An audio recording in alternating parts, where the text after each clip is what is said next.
पाकिस्तान झूम के हाँ गोल गोल घूम के।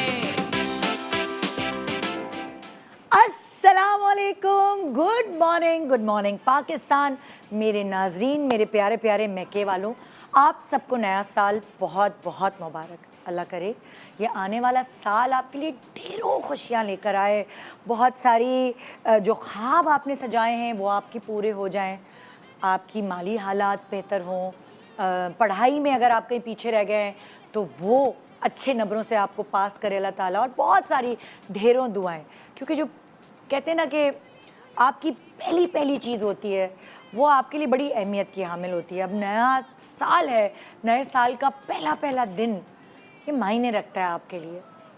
अब अगर आप कहें अपनी ज़िंदगी में हर उस चीज़ को जो पहली दफ़ा हुई है, फॉर एग्ज़ाम्पल पहली दफ़ा स्कूल का जाना, पहली दफ़ा अच्छे कॉलेज में एडमिशन होना, पहली दफ़ा यानी कि पहली दफ़ा आपके बच्चे का पहला कदम, पहली दफ़ा आपका अपने उनसे मिलना, यानी अगर अरेंज मैरिज हुई है, पहली दफ़ा आपकी अपने उनसे बात करना, पहली दफ़ा नौकरी पर कदम रखना।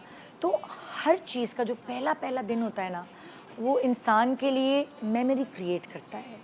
अच्छी भी मेमोरी क्रिएट होती है और बुरी भी क्रिएट होती है। कभी कभार आपको फ़र्स्ट इम्प्रेशन किसी चीज़ का अच्छा नहीं पड़ता और कभी कभार आपको फ़र्स्ट इम्प्रेशन किसी चीज़ का बहुत अच्छा पड़ता है। अगर आज जिस तरह का आप मेरा सेट देख रहे हैं, इतना मासूम, इतना क्यूट, कि जहाँ आके मुझे ऐसा फील हुआ कि कोई छोटा सा मासूम सा बच्चा होना चाहिए यहाँ जिससे हम खेल सकें। आपने नोट किया होगा कि आप जब थके हारे घर जाते हैं और आपके बच्चे, आपके प्योर सोल वहाँ आपको वेलकम करने के लिए छोटे बच्चे बैठे होते हैं, सो आप चाहे कितने भी थके होते हैं, आपकी थकन उतर जाती है उन मासूम बच्चों को गले लगाकर, प्यार करके, उनसे मिलकर। कोई भी माँ के पेट से सीखकर माँ या बाप नहीं बनता। उसको उसके एक्सपीरियंसेस, उसको उसके तजुर्बे एक सॉलिड इंसान बनाते हैं। मैंने कितनी ही माँओं को उनके बच्चों को ड्रिप लग रही है, उनको आंसुओं से रोते हुए देखा है, क्योंकि वो चीज़ वो बेयर ही नहीं कर पा रही होती। बच्चा पहली दफ़ा बीमार हुआ, बच्चे को पहली दफ़ा खांसी नज़ला हो गया, बच्चे ने पहला दांत निकाला, बच्चे ने पहला कदम उठाया, पहली दफ़ा माँ बोला, पहली दफ़ा बाबा बोला। सो वो जो हर चीज़ पहली पहली पहली है ना, आपके पहले बच्चे की आपको कभी नहीं भूलती, क्योंकि वो जो पहला बच्चा है वो आपका इंस्टीट्यूशन होता है। आपको सिखाता है कि माँ बाप कैसे बनना है, दादा दादी या नाना नानी कैसे बनना है। जिसकी भी ज़िंदगी में वो पहली पहली पहली चीज़ें हुई हैं, वो आज हमारे साथ बैठ के अपने नए साल का आगाज़ कर सकते हैं। लोग सोच रहे होंगे आज हम बात करेंगे, न्यू ईयर मनाएंगे। हाँ, बहुत सारे लोगों ने न्यू ईयर मनाया भी है और आज हम जो है वो कोई बड़ा इस तरह का शो लेकर आएंगे, मगर मैंने सोचा क्यों ना आज हम अपने पहले बच्चे की पहली बात के ऊपर शो रखें, क्योंकि हर साल मनाते हैं हम नया साल आपके साथ, माशाल्लाह इतने साल हो गए, लेकिन आज कुछ मुख्तलिफ तरीके से हम नया साल सेलिब्रेट करेंगे। तो आइए एक छोटे से ब्रेक के बाद वो जो इंस्टीट्यूशन आपके घर में है उसकी थोड़ी थोड़ी नॉलेज हमें फ़राहम कीजिए। हम जो जिस भी रास्ते से गुज़र के आए हैं एज़ माँ की हैसियत से, मैं और मुझ समेत मेरी सेलिब्रिटी दोस्तें भी अपने एक्सपीरियंसेस आपसे शेयर करेंगी। हो सकता है कि ये नया साल अगर आपके घर में कोई खुशखबरी आने वाली है तो ये सारी बातें आपके लिए हेल्पफुल साबित हो। Good morning Pakistan, happy new year.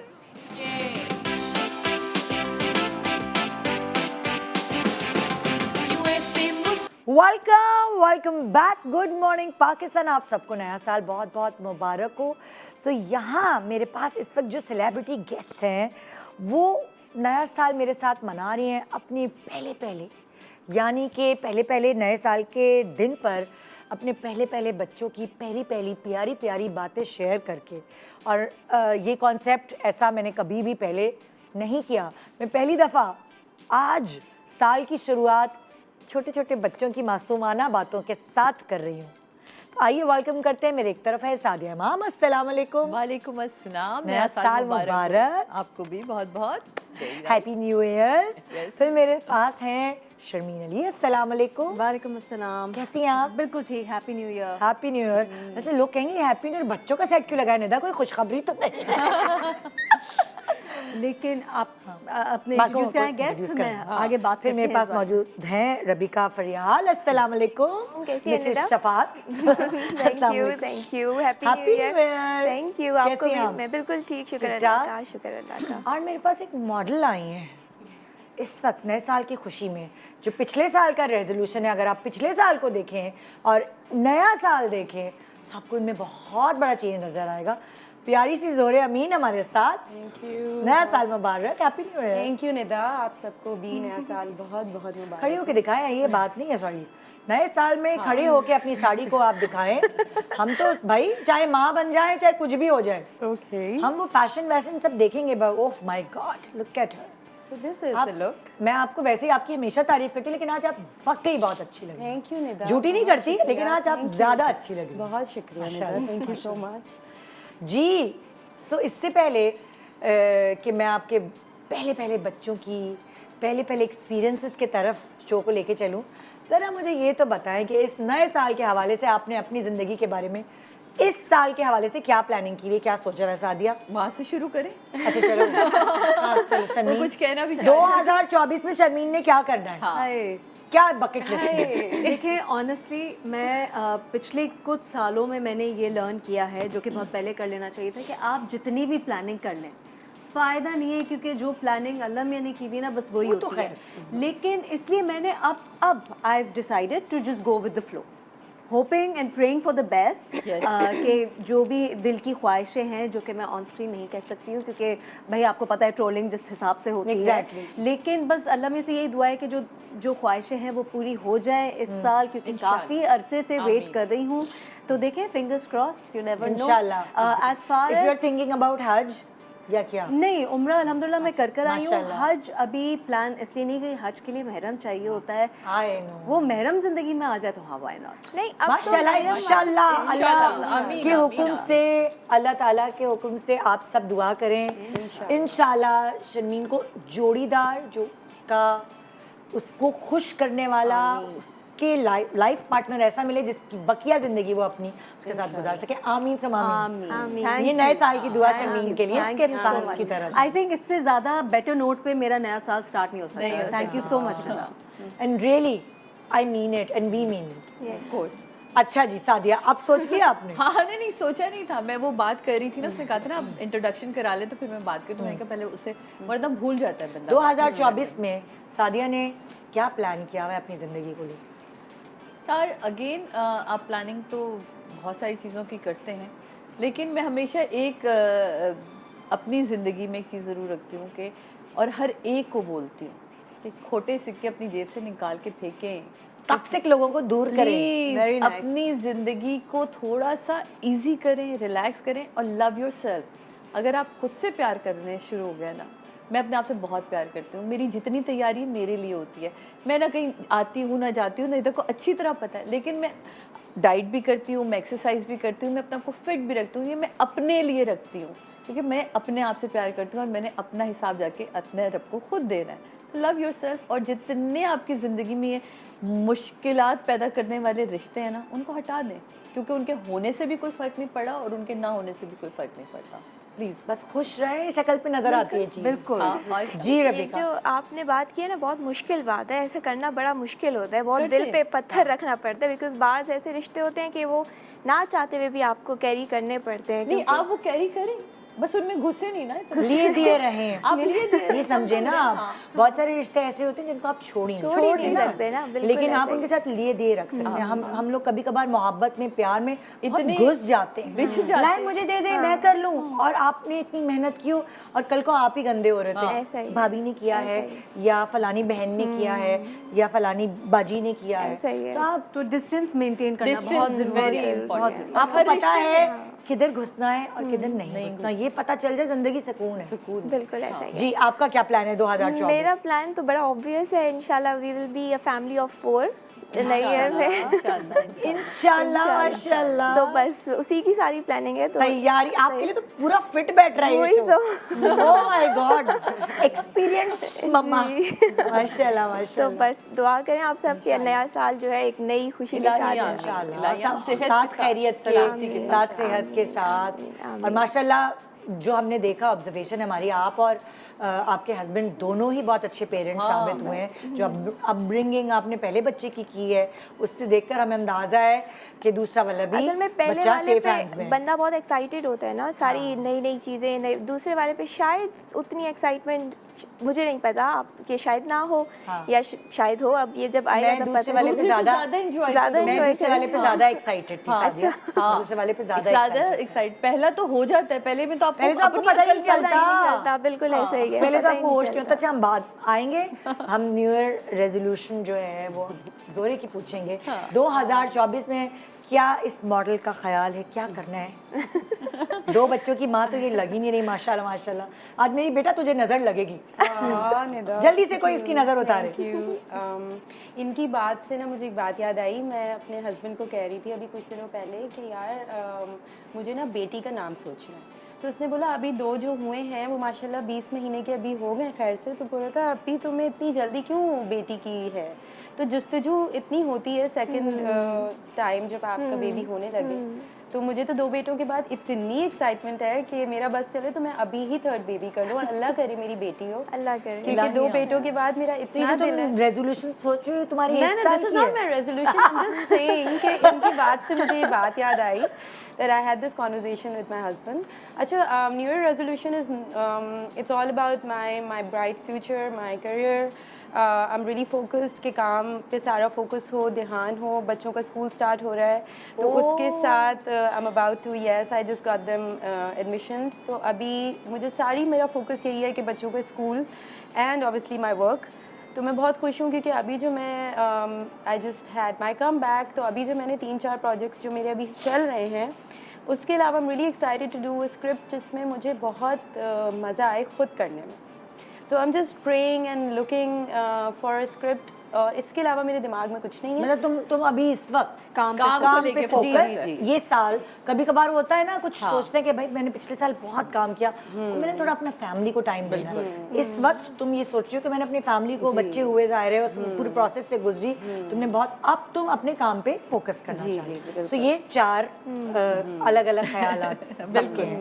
मेरा तुम लोगों ने मुझसे नहीं पूछा। नहीं आप पूछने वाले थे कि अपना तो बताएं आप। मेरे और मेरे मियाँ की हमने नियत की है अल्लाह के हुक्म से हमारे इस साल हज करने की। इलाही आमीन, इलाही दुआ करो कि ये ख्वाहिश हमारी पूरी हो आप लोग और जाएं हमारे और हमें नसीब भी में दुआ हो। में याद रखें। हाँ, ये एक बहुत बड़ी चीज़ है जो हमने इस साल की सोची भी है।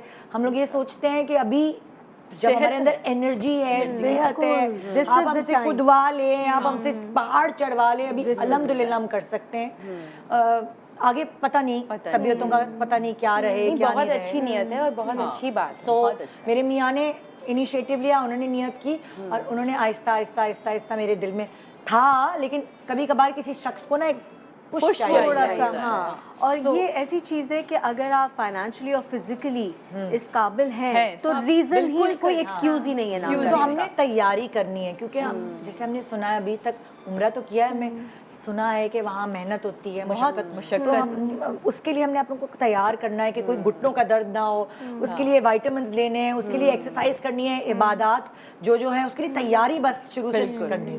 बहुत अच्छी बात है कि बस ये हमारा। और आप देखिएगा इस साल आप दोनों जाएंगे। आप लोग भी दुआ कीजिएगा प्लीज, क्योंकि ये वाली चीज नसीब की होती है जब हमारा बुलावा। नसीब की होती है वही के बुलावा जब आए। लेकिन आई फील कि जब आप इस बारे में वोकल ज्यादा हो जाते हैं ना और आप लोगों से बैठ के कहना शुरू कर देते कि मैंने ये, मेरी ये चाहत है और मुझे ये करना है, तो अल्लाह ताला फिर आपको ये नसीब करे। फिर आपकी चाहत में बदल। मैं एक चीज़ यहाँ ऐड करना चाहूँगी। मैं लाइफ में जब भी किसी चीज़ को लेके इस तरह फील करती हूँ जैसे अभी आप कर रही हैं, तो मेरे फादर मुझे हमेशा ये कहते हैं कि बेटा यकीन की 2 मंजिलें होती हैं, एक यकीन एक एनुअल यकीन। तो एनुअल यकीन में शक की कोई गुंजाइश नहीं होती। तो जब आप एनुअल यकीन की मंजिल पे आ जाएं तो आप जो चाहते हैं वो आपको मिलता है। बस मुझे यही होता है ना कि ये चीज आपको बुलावा आता है। बिल्कुल। तो अब वो हमारे नसीब में इस साल है या नहीं, तभी ये हलचल हो रही है क्योंकि बुलावा है। बिल्कुल सही बात है। सो आज साल के पहले दिन हम आप लोगों को उस फ्लैशबैक में ले जाते हैं जो आप सबकी ज़िंदगी में, मुझ समेत आप सबकी ज़िंदगी में आए, और वो होता है पहली दफ़ा माँ बनना। जब आप पहली दफ़ा माँ बनते हैं, चाहे आपके बड़े बुज़ुर्गों ने आपको कुछ भी सिखाया हो, समझाया हो, फिर भी आपको वो सारी मंजिलें तय करनी पड़ती हैं जिससे हर माँ गुजरती है। बिल्कुल रॉ होते हैं आप, है ना? तो आपसे सवालात का सिलसिला शुरू करेंगे। कुछ सवाल हमने पहले से सोच के रखे हैं कि मैं चाहती हूँ आप लोगों की हर बात हम सुने और उससे सीखें। पहला सवाल, पहली मर्तबा जब माँ बनने की खबर सुनी, सही है, पहली दफा जब आपको पता चला कि ओ माय गॉड। अच्छा, मैं एक डिस्क्लेमर यहाँ पे देना चाहूँगी, क्योंकि हमारे यहाँ पे जितने भी हम लोग आए हैं गेस्ट, उसमें मेरे ख्याल से मेरी जो बेटी है वो सबसे बड़ी है। तो मेरा सबसे ज़्यादा पुराना एक्सपीरियंस है, इसलिए याददाश्त थोड़ी सी कम नहीं, लेकिन आपका सबसे छोटा तो अभी यंग है ना, तो वो थोड़ा फ्रेश है आपका। मेरी तो माशा से शी इज 13 years old, तो काफी पुरानी, थोड़ी सी चीजें मतलब याद नहीं रही हैं, लेकिन I am sure with time जब लोगों की किस्से सुनूंगी तो अपना भी याद आ जाएगा। तो ब्लंडर्स इतने हुए हैं कि मैं नहीं भूलूंगा अपने, बताऊंगी नहीं बड़ा वाला कितने साल का है, सबसे पुरानी मैं ही हूँ, लेकिन बिल्कुल रॉ, कुछ भी नहीं आता, कुछ भी नहीं। So, पहली दफ़ा जब खबर सुनी, अगर मैं यहीं से शुरू करती हूँ, पहली दफ़ा जब खबर सुनी, मुझे पता चला, तो मुझसे भी ज़्यादा जो एक्साइटमेंट थी वो मेरे पूरे ससुराल में थी। हम सब कंबाइंड फैमिली सिस्टम में रहते थे, और मेरे मियाँ जो है गुलदस्ता आया देवरों की तरफ से, सास की तरफ से मिठाई आई, मेरे मियाँ ने बाकायदा सेलिब्रेट की। उनको बच्चे पैदा करने का बहुत शौक था, उनको 12 बच्चों का बाप बनना था, मैंने 3 का बनाया।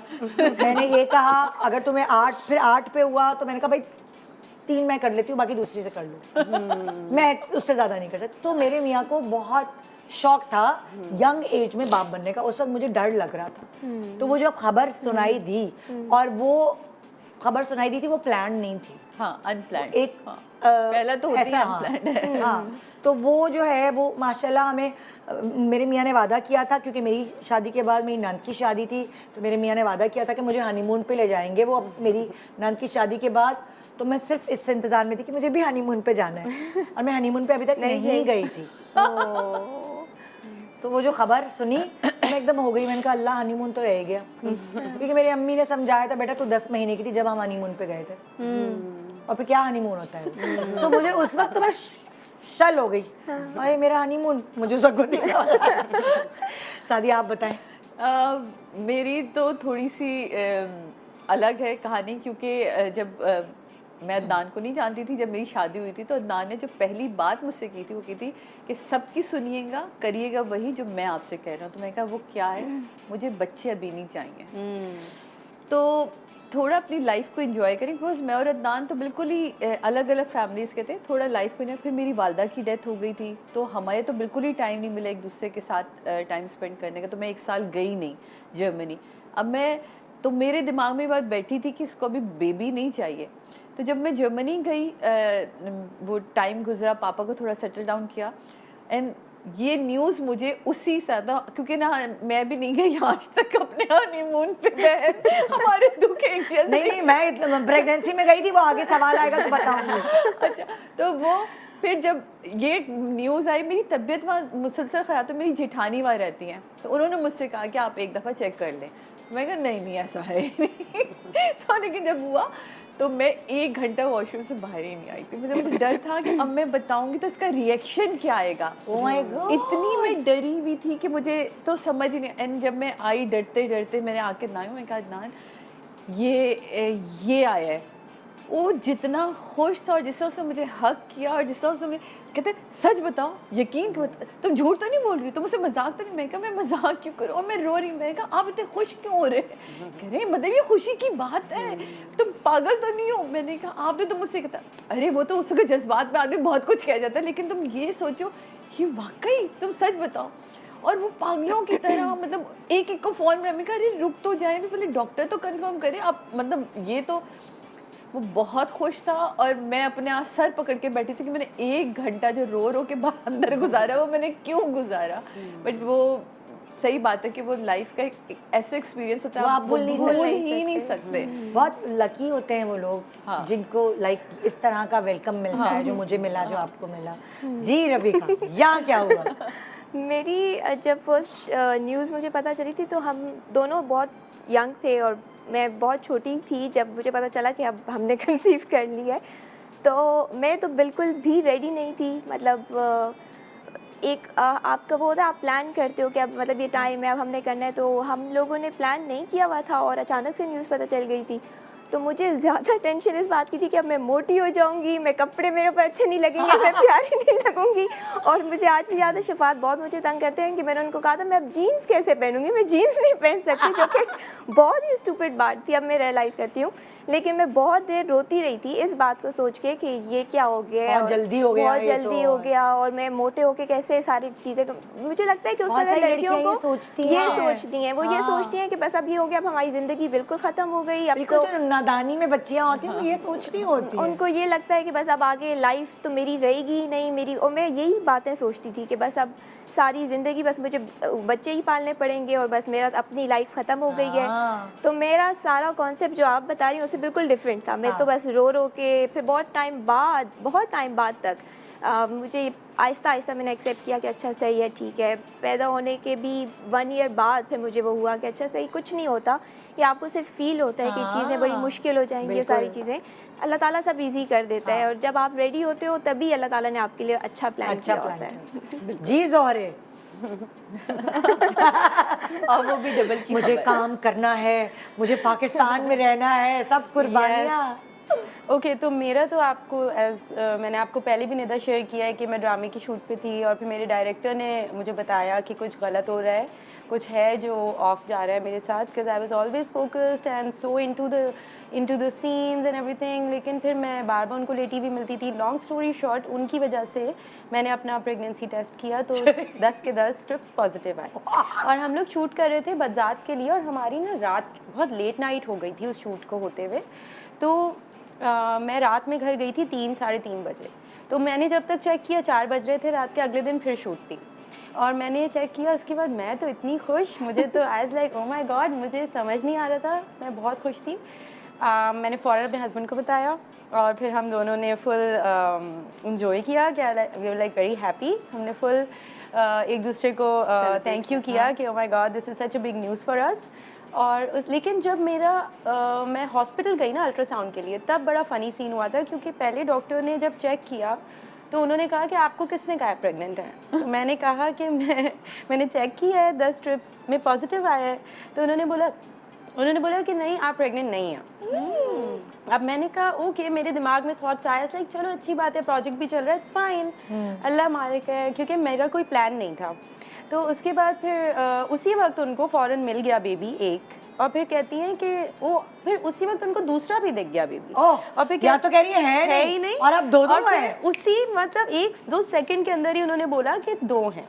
अब मैं उनको देख रही हूँ, मुझे देख रही है और मुझे नहीं पता यार बहुत फनी है। एग्जैक्टली, क्योंकि एकदम आप मेंटल स्टेट कहाँ से कहाँ मुझे चश्मा लगाया डॉक्टर ने क्या बाद में? हाँ वो नर्स थी अल्ट्रासाउंड करने की, आई वाज इन साउथ सिटी। तो नर्स थी जब भी उन्होंने ऐसी बात की, लेकिन फिर उन्होंने मुझे कहा कि अभी आपने नहीं बताना, अभी आपका मेन अल्ट्रासाउंड होगा, उसके बाद आप अपनी फैमिली को बताएं। मामा और हस्बैंड मेरे बाहर ही थे। तो मैं उस वक्त उनको देखा और मैं ना रोना शुरू हो गई। अब मुझे समझ ना आया कि मुझे क्या हुआ है, मैं रोए जाऊँ। अब वो परेशान हो गई और उन्होंने मुझे बोला कि अगर तुम्हारा कोई मसला है, कुछ भी है, तो मुझसे शेयर करो, मैं तुम्हें काउंसिल कर लूँगी। क्योंकि मैं इस तरह रो रही थी कि उनको समझ नहीं आ रहा था कि मुझे एकदम क्या हुआ है, because I was just fine. और मैं बाहर निकली और मैं मामा को देख के भी रो रही हूँ, अपने हस्बैंड को देख के भी रो रही हूँ। मैं अंदर गई, अंदर से मैं बाहर आई तो भी मैं हल्का हल्का रो रही थी। ये लोग परेशान हो गए कि क्या हुआ है, और फिर मुझसे मामा पूछ रही हैं और मैं रिस्पॉन्ड नहीं कर रही। और मैंने अपने हस्बैंड के कान में जाके हल्के से बोला, मैंने कहा यार ट्विन्स हैं। तो और वो हंसा और पीछे से उसी वक्त नर्स भी आ गई लेके अल्ट्रासाउंड। इससे पहले कि मैं ब्रेक पे जाऊँ, मैं चाह रही हूँ शर्मीन भी बता दे मुझे इस सवाल का जवाब। अच्छा, मेरा इतना ज़्यादा जितना आप तीनों का इवेंटफुल था, मेरा इसलिए नहीं था इवेंटफुल क्योंकि मेरा it was completely planned. I was a house wife और होता है कि फ़ौरन शादी के बाद मैंने भी I wanted to take my time, तो वो टाइम ले लिया था and I was ready to have a child. और मुझे बच्चों का शौक भी बहुत था। मैंने अपनी नीसेस जो मेरी सारी, क्योंकि मैं अपनी बहनों में सबसे छोटी हूँ, तो सब बहनों को उनके बच्चों के साथ इतनी हेल्प की थी कि मुझे लगता था कि now I am ready for my own. तो उसलिए इसलिए बहुत ज़्यादा एक्साइटमेंट इस चीज़ में थी, लेकिन as far as celebration is concern मुझे नहीं याद पड़ता मैंने कुछ बहुत ज़्यादा सेलिब्रेट किया हो फैमिली में, क्योंकि मैं अपने घर में भी 5th बेटी थी, इतने बच्चे पहले हो चुके थे, ससुराल में भी वो 5th थे, इतने बच्चे पहले हो चुके थे, तो इट वाज नथिंग न्यू। एक रेगुलर सी बात ही शादी होती है, फिर बच्चे हो जाते हैं, तो इस तरह से कोई सेलिब्रेशन मैंने नहीं एक्सपीरियंस किया as far as I remember, but I myself I was very happy, I was over the moon, क्योंकि it was something that I really wanted. तो ये मेरी बस सिंपल सी स्टोरी है as far as I can. ओए जब मुझे तीसरी दफा पता चला ना अपना, उससे ज़्यादा खुशी मुझे पहली और दूसरी दफा में नहीं हुई। रियली यस, जब तीसरी अच्छा, दफा, तो you wanted, you were 9 ready. साल का गैप था। यस, अच्छा 9 साल का और गैप। मैंने इसको जर्मनी से कॉल की कुछ पूछने के लिए, इसने कहा सादिया आप भी खाना बना रही हैं। एक छोटा सा ब्रेक के बाद बहुत सारी कहानियां, बहुत सारे जवाब।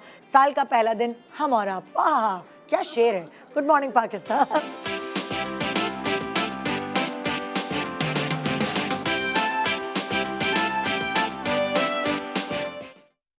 Welcome back, good morning Pakistan. आप सबको नया साल मुबारक। और आप जब नए नए वालिदैन बने, मैं उस वक्त आपको याद, मतलब ये वक्त मैं वो याद करा रही हूँ आपको, ताकि आप थोड़ा सा वापस जाएं और सोचें कि आपने क्या गलतियाँ की, क्या नहीं की। जब भी कोई पहली दफ़ा वालिदैन बनता है तो वो अपनी गलतियों से सीखता है, और फिर दूसरी और तीसरी, चौथी, पाँचवीं, जितनी भी दफ़ा फिर वो जाके उन्हीं चीज़ों को जो है उससे सीख कर अप्लाई करता है अपनी ज़िंदगी पे। तो नेक्स्ट सवाल क्या है मेरे नाजरीन, आपके लिए दिखाती हूँ मैं आपको जी। मेरे बच्चे का पहला दिन कैसा था? बच्चे का पहला दिन, उसमें बहुत सारे, इस सवाल में बहुत सारे सारे सवाल हैं। आपकी डिलीवरी मुश्किल तो नहीं थी, बच्चा पहला दिन हुआ तो क्या पहला बच्चा? मैं आपको अपना एक्सपीरियंस, ताकि शायद शर्मीन को तब तक याद आ जाए। 29 अगस्त मीरब की डेट ऑफ बर्थ है। जब हम पहुंचे हॉस्पिटल तो मैंने कहा अदनान, मुझे लग वही रहा है डेट कि थी आपकी? Same date. मैं कहा मुझे ऐसा लग रहा है कि मुझे ना आप व्हील चेयर पे बिठा के ऊपर तक ले अच्छा, आपको ऑपरेशन कहा था डॉक्टर ने? नहीं नॉर्मल थी। तो आपको पता है जर्मनी में आपको तो तकलीफ वगैरह कुछ नहीं, वैसे ही चली गई नहीं अस्पताल? था, बिल्कुल नहीं। उसने डेट दी थी ना 29 अच्छा। अगस्त को, आपने आना ही था, तो हमें तो जाना ही था। अच्छा, checkup एडमिट के होने के लिए आना था। हाँ, तो अच्छा। मैं गई, जब उसने चेकअप वेकअप किया तो अब उसके बाद जो मेरी सिचुएशन थी, अब 3 मशीनें मेरे पेट पे लगी हुई हैं। एक वो, क्योंकि वो मीरब की हार्ट बीट जो थी ना वो डाउन हो रही थी, और मैं मतलब मेरी कोई ऐसी चीज़ ही नहीं वो हो रही थी कि जितने वो इंजेक्शन लगा चुके मुझे सब कुछ, and he was so shock कि ये क्या हो क्या रहा है, मतलब समझ ही नहीं आ रही है। थोड़ी हुई थी डिफिकल्टी, हुई बहुत डिफ़िकल्ट था। मीरब की हार्ट बीट जब जा, क्योंकि वो एंड तक बाहर का जितने भी डॉक्टर्स हैं जिनके एक्सपीरियंस है, वो कोशिश करते हैं नॉर्मल डिलीवरी हो, वो बिल्कुल नहीं चाहते कि आप सी सेक्शन पे। अदनान पता नहीं क्या लेने घर गए, तो एकदम से, एक तो पहले मुझे वो लैंग्वेज नहीं आती जर्मन, फिर ऊपर से आई, उसने कहा कि हमें ऑपरेशन थिएटर, ऑपरेशन लेके जाना है, टाइम बिल्कुल नहीं है, वेयर इज़ योर हस्बैंड, वो इतनी ही अंग्रेज़ी बोलते हैं। मैंने अदनान को फ़ोन किया, उससे बात कराई, अदनान ने मुझे बताया कि अदनान ने कहा वो तुम्हें ऑपरेशन थे। मैं कहा आप कहाँ हैं? मैं अकेली, मेरे घर ना, घर का कोई बंदा ना, कोई भी शख्स वहाँ नहीं। मेरी बड़ी बहन कह रही देखो जो होता है वो बेहतर होता है, ये तुम्हारे हक में बेहतर है, तुम सिर्फ दुआएं करते हो। मैं बड़ी पूरी लिस्ट लेके गई थी, मैं सबकी दुआएं करूँगी, जब ये होगा वो होगा, सबने मुझसे। तो कह रही तुम सिर्फ जाओ। शुक्र अदनान पहुँचे, वो हम ऑपरेशन थिएटर में गए, तो वो जैसे जो भी होना हुआ ना था वो हुआ, लेकिन वो पहली जो फील था ना, तो ऑपरेशन से पैदा हुई? ऑपरेशन सी सेक्शन हुआ। एंड मेरे जो डॉक्टर थी बहुत ही अच्छी, वो मुझे फील हो रहा था कि अब क्या हो रहा है, अब क्या हो रहा है, क्या। अदनान मुझसे ज़्यादा स्ट्रेस में थे। मैं उनकी शर्म में कहा आप रो क्यों रहे हैं, आप मुझे सगो के आप कह रहे तुम्हें तकलीफ है। मैं कहा मुझे पता है भी नहीं चला, तकलीफ ही नहीं, क्योंकि वो ऑलरेडी आपको सुन कर दिया था। तो जैसे ही वो बाहर निकली मोहतरमा, तो उनको चपत लगाई दो रोने के लिए, वो रोई। और वहाँ मेरे सामने तो पर्दा था, और वो बिल्कुल डॉक्टर जो था हमारा ईरानी था, तो वो लेकर आया, कहता है she is a girl, baby girl, she is a शुन बेबी, शुन कहते हैं खूबसूरत, आपको तो पता ही। और अदनान ने फ़ौरन कहा कि अजान दो, अजान ना। और अदनान इतने एक्साइटेड, आंखों से आंसू वो उनसे नहीं काँप रहे, इनके हाथ में नहीं थे, बच्चा गिर जाएगा, इनके हाथ में तो बच्चा गिर जाएगा। उसे पकड़ा, उसने डॉक्टर ने अजान दी, वो ईरानी था, इतना क्यूट, उसने अजान दी, अदनान से एक लफ्ज़ नहीं निकल रहा था, वो इतना एक्साइटेड थे देख के। मीरा, और मीरा 9 पाउंड की हुई थी, हेल्दी माशाल्लाह। तो उनको तो पैर कहती ये मेरी है, ये मेरी है, बदली तो नहीं ये मेरी है, ये कैसे इतनी सेहतमंद, ये मेरी है। फिर उनको जब वॉश वगैरह करके नहला के मेरे पास लेकर आए तो निदा मैं तो ऑलमोस्ट यूँ थी कि ये मेरी है। मतलब मेरी क्योंकि जब मुझे ये खबर मिली थी ना, मेरी पहली दुआ थी मुझे बेटी देना मेरे रब, मुझे बेटी चाहिए, बस इससे ज़्यादा तुझसे कुछ नहीं चाहिए। क्योंकि मुझे अदनान के मिजाज को देख के पता था ये एक ही होनी है। तो वो अल्लाह ने मेरी दुआ मानी और शुक्र खुदा का कि मुझे बेटी मिली। रबीका तुम्हारी बारी, तुम्हारा फर्स्ट डे। मेरा जो था वो इतना स्मूथ नहीं था जैसा आपका था। हम लोग पेशावर चले गए थे डिलीवरी के लिए, बिकॉज ऑब्वियसली हमारी कोई फैमिली यहाँ पे है ही नहीं और फर्स्ट बेबी था, तो हम लोग सारे पेशावर चले गए थे। पेशावर का हॉस्पिटल जो था वो थोड़ा अनइक्विप्ड था, थोड़ा इतना ज़्यादा सारी चीज़ें फैसिलिटीज़ नहीं थी। तो फर्स्ट बेबी, और मुझे ड्यू डेट दी थी 26 जनवरी और वजदान पैदा हुआ था 7 फेब को, तो 40 वीक से प्लस हो गया था। तो 40 प्लस वीक्स हो गए, फर्स्ट बेबी था और उनकी कोशिश थी कि नॉर्मल हो। तो मेरी डिलीवरी तो नॉर्मल हो गई, बट उसके बाद मुझे PPH हो गया। PPH is postpartum haemorrhage. उसमें ये हो जाता है कि आपका यूट्रस जो है वो डैमेज हो जाता है। तो मेरी बहुत सिवियर, मतलब मुझे 4 पैक्स ऑफ ब्लड लगे थे। I almost lost my life उसमें। बहुत बुरा मेरे साथ वो हुआ था। तो it's actually the second life which I got. तो वो इतना ज़्यादा जिस तरह आप लोग बता रहे हैं वैसा सही नहीं था, बिकॉज डॉक्टर्स और सारे हॉस्पिटल में बहुत पैनिक हो गया था कि क्या, मतलब बिकॉज बिल्कुल वो आपका एक लाइफ और डेथ वाला मामला हो जाता है, क्योंकि मदर को लूज़ कर, मतलब वजदान आ गया था बाहर और मेरा कुछ आता पता नहीं था कि वो कितनी देर बाद आप वापस आते हैं। तो बहुत बहुत बहुत मुश्किल रहा था, लेकिन जब शुक्र अल्हम्दुलिल्लाह तो पहला दिन कभी भूल ही नहीं सकती। कभी नहीं भूल सकती। अम्मी मेरी और मेरी जो मदर इन लॉ हैं वो सारे बाहर बहुत ज़्यादा रोना सब ने शुरू कर दिया, बिकॉज 1.5 आवर्स हो गए थे और मुझे नहीं, डॉक्टर्स भी कुछ नहीं पता, बिकॉज ऑब्वियसली वो एक इमरजेंसी सिचुएशन होती है तो वो नहीं बताते जो पेशेंट्स के रिलेटिव होते हैं उनको। तो 9 पाउंड्स का बेबी और नॉर्मल बेबी और फर्स्ट बेबी और 40 प्लस वीक का, तो वो बड़ा बुरा माशाल्लाह। तुम बताओ ज़ोहरे, तुम्हारा पहला दिन। अच्छा, मैं जो तुम्हारा हम सबसे मुख्तलिफ है माशाल्लाह। जी, अच्छा, मैं गई थी हॉस्पिटल नॉर्मल अल्ट्रासाउंड के लिए, मेरी चेकअप की डेट थी, तो मैं गई वहाँ पे। तो एकदम से डॉक्टर ने कहा कि इनको प्रीक्लैम्शिया हो गया है। तो अभी क्या होता है? प्रीक्लैम्शिया जब आपका ब्लड प्रेशर इतना ज़्यादा हो जाए, और वो ट्विंस में होता है, because it's a high risk and pregnancy, तो ये होता है। और मुझे उस वक्त प्रीक्लैम्शिया हो गया। उन्होंने बोला कि आपको जो है वो अभी एडमिट कर रहे हैं और आपका आज ही बेबी पैदा होगा। और मुझे, मेरी मामा थी वहाँ पे मेरे साथ US में, तो उन्होंने मुझे कहा था अपनी पैकिंग कर लो। मैंने कुछ नहीं पैकिंग की थी। और फिर खैर मैं एडमिट हुई, मेरा नॉर्मल कर रहे थे बट वो हुआ नहीं, तो C सेक्शन हुआ। लेकिन मेरा हॉस्पिटल जाने का एक्सपीरियंस बहुत डिस्टर्बिंग था। लेकिन जब मैं ऑपरेशन थिएटर में गई तो मैं इतनी नर्वस थी, मुझे कुछ समझ नहीं आ रहा था। लेकिन जब मैं गई हूँ तो 2 मिनट के अंदर मैं गाने सुन रही हूँ, डॉक्टर्स आपस में म्यूज़िक सुन रहे हैं, बातें कर रहे हैं, रिलैक्स हैं, कॉफ़ी पी रहे हैं, एवरीथिंग इज़ सो रिलैक्स। इतनी अच्छी वाइब, इतनी स्वीट वाइब कि मैं सोच रही थी कि क्या हो रहा है, इज़ एक्चुअली फॉर रियल। फिर डॉक्टर ने मुझे बोला कि आपका हम स्टार्ट कर रहे हैं ऑपरेशन। तो फिर मैंने कहा कि आर यू श्योर कि, मैंने कहा आर यू श्योर कि मुझे कुछ दर्द नहीं होगा? तो उन्होंने ना बोला ये आपको बहुत ज़ोर से अभी नोच रही है, आपको फ़ील हो रहा है? तो मैंने कहा नहीं। तो मैं तो खुश, मैंने कहा वाह, मुझे फ़ील ही नहीं हो इतनी ज़ोर से नोचना। एंड देन वो बस फ़ौरन बेबी दोनों हो गए, उनकी रोने की आवाज़ सुनी। और जब वो मुझे देना चाह रहे थे तो मेरे दोनों हाथ इतने ठंडे थे कि मुझे लग रहा था मैं अपने बच्चों को पकड़ नहीं पाऊँगी। तो मैंने नहीं रिस्क लिया। लेकिन फिर जब मैं रूम में गई और वो दोनों मेरे पास आए, मैंने उन्हें हग किया, that was the most beautiful thing. तो मैं तो, मेरी प्रेगनेंसी की मेमोरी, डिलीवरी की memory is my favourite memory, क्योंकि इतना मज़े का माहौल था वहाँ पे। ऐसा लग रहा था मैं कॉफ़ी पीने कहीं आई हूँ। एक्चुअली वहाँ भी हमारी तरफ भी ऐसी हालात है, हम इसे परेशान थे कि हमारे साथ आप बताओ भाई। अच्छा, मेरा भी इतना ट्रॉमेटिक नहीं था जितना आपका था, लेकिन मेरा ऐसी, मेरी कज़न आई हुई थी घर पे, मैं अम्मी के साथ बैठी हुई थी, तो उन्होंने अम्मी का ब्लड प्रेशर चेक किया। तो अम्मी का ब्लड प्रेशर की प्रॉब्लम थी, तो उसके बाद उन्होंने ऐसे ही मुझसे कहा कि मैं तुम्हारा चेक कर लेती हूँ।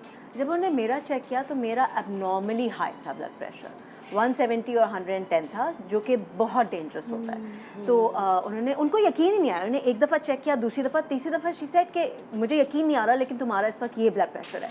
I called my doctor, when I called her she said कि तुम्हारी ड्यू डेट तो आने वाली है, तो फिर हम तुम्हें इंड्यूस कर देते हैं, क्योंकि ये तो तुम्हारे लिए, बेबी के लिए, दोनों के लिए बहुत ज़्यादा डेंजरस है। इतना हाई ब्लड प्रेशर जब होता है ना, तो मदर के लिए होता है कि उसके ऑर्गन्स फेल होना शुरू हो जाते हैं और बेबी सर्वाइव नहीं कर पाता। तो उन्होंने कहा तुम कल सुबह आओ, I am going to induce you. जब मैं गई, वही वाली बात, डॉक्टर समझते हैं कि इतना टाइम लगेगा, अभी तो फर्स्ट टाइम है, बॉडी ने प्रोसेस करना है। उन्होंने मुझे इंड्यूस, मैं गई, दोपहर के वक्त थी, वो आई अराउंड 3-4 इन द इवनिंग, और उन्होंने मुझे इंड्यूस किया। उन्होंने कहा कि अब तो रात निकलेगी, इंड्यूस अभी किया है, अभी स्टार्ट होगा प्रोसेस। और उन्हें किसी कॉन्सर्ट में जाना था, वो कॉन्सर्ट में चली गई। She is a wonderful doctor, she was on call with me through out, लेकिन वो कॉन्सर्ट पे चली गई। जब वो कॉन्सर्ट पे गई, वो पहुंची थी, तो नर्स ने कहा तो यू रेडी, हमें तो डॉक्टर को बुलाना पड़ेगा। ऐसे ये तो अभी तो 1.5 घंटा हुआ, ऐसे how can I be ready? She said no you ready. उन्होंने डॉक्टर को फ़ोन किया, डॉक्टर ने कहा तुम लोग प्रोसेस स्टार्ट करो, मैं आ रही हूँ। वो बेचारी जब आई, वो डेक्ड अप, तो मैंने यही देख रही थी कि मतलब वो इतनी तैयार हुई नहीं थी, इतनी ज्वेलरी, मतलब कि आपकी जो डॉक्टर थी गायनेकोलॉजिस्ट, फुल तैयार, उन्होंने delivery full, and I was feeling so sorry for her कि हाय बेचारी इतनी कितना अपनी plan मेहनत किया करके होगा तैयार, उन्होंने। And now this is what she is doing. यार डॉक्टर्स की जॉब बहुत बहुत tough, and she was so good. Within 15 to 20 minutes she was there in the labor ये room. तो बहुत अच्छी बात है, वो पहुंच गई है, वरना मोस्टली नहीं पहुंच पाते डॉक्टर्स। अच्छा, मेरा वाला सिनेरियो बहुत फनी था। जैसे कि मैंने आपको बताया, खबर सुनते ही मेरे मियाँ थे एक्साइटेड, पूरा ससुराल।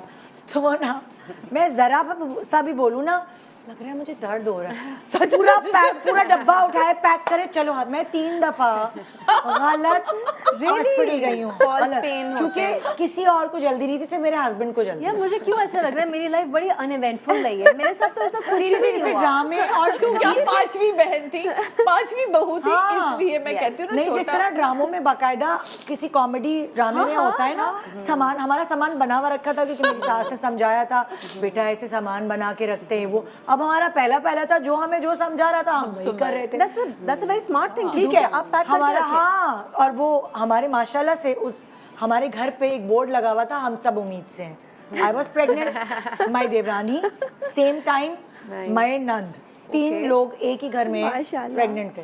तो मेरी सास ने पहले ही बता दिया था कि भाई मुझे 3 लोग होंगे, मैं किस किस को देखूंगी, तुम लोग अपना सूटकेस तैयार रखो। हमने सूटकेस, हमारा सूटकेस लेके हम 3 दफा गलत उस पर डॉक्टर के पास चले। आपको पता है उसका भी नाम है, जो ये जो फेक पेन्स, मुझे लगता है वो पेन्स मेरे मियाँ को आते थे, क्योंकि उसको इतनी जल्दी थी। खैर फाइनल वो दिन आ गया, और माशाल्लाह वो हॉस्पिटल नहीं लग रहा था जिस दिन वो दिन आया, ऐसा लग रहा था कि हम पिकनिक पे आए हैं। पूरा खानदान जमा था मेरा। मैं पहली बेटी हूँ, यासिर पहला बेटा है। बिल्कुल, आप ये सोचिए फर्स्ट की तो बात ही और होती है। फेवरेट भी हैं, जाहिर है होता है वो।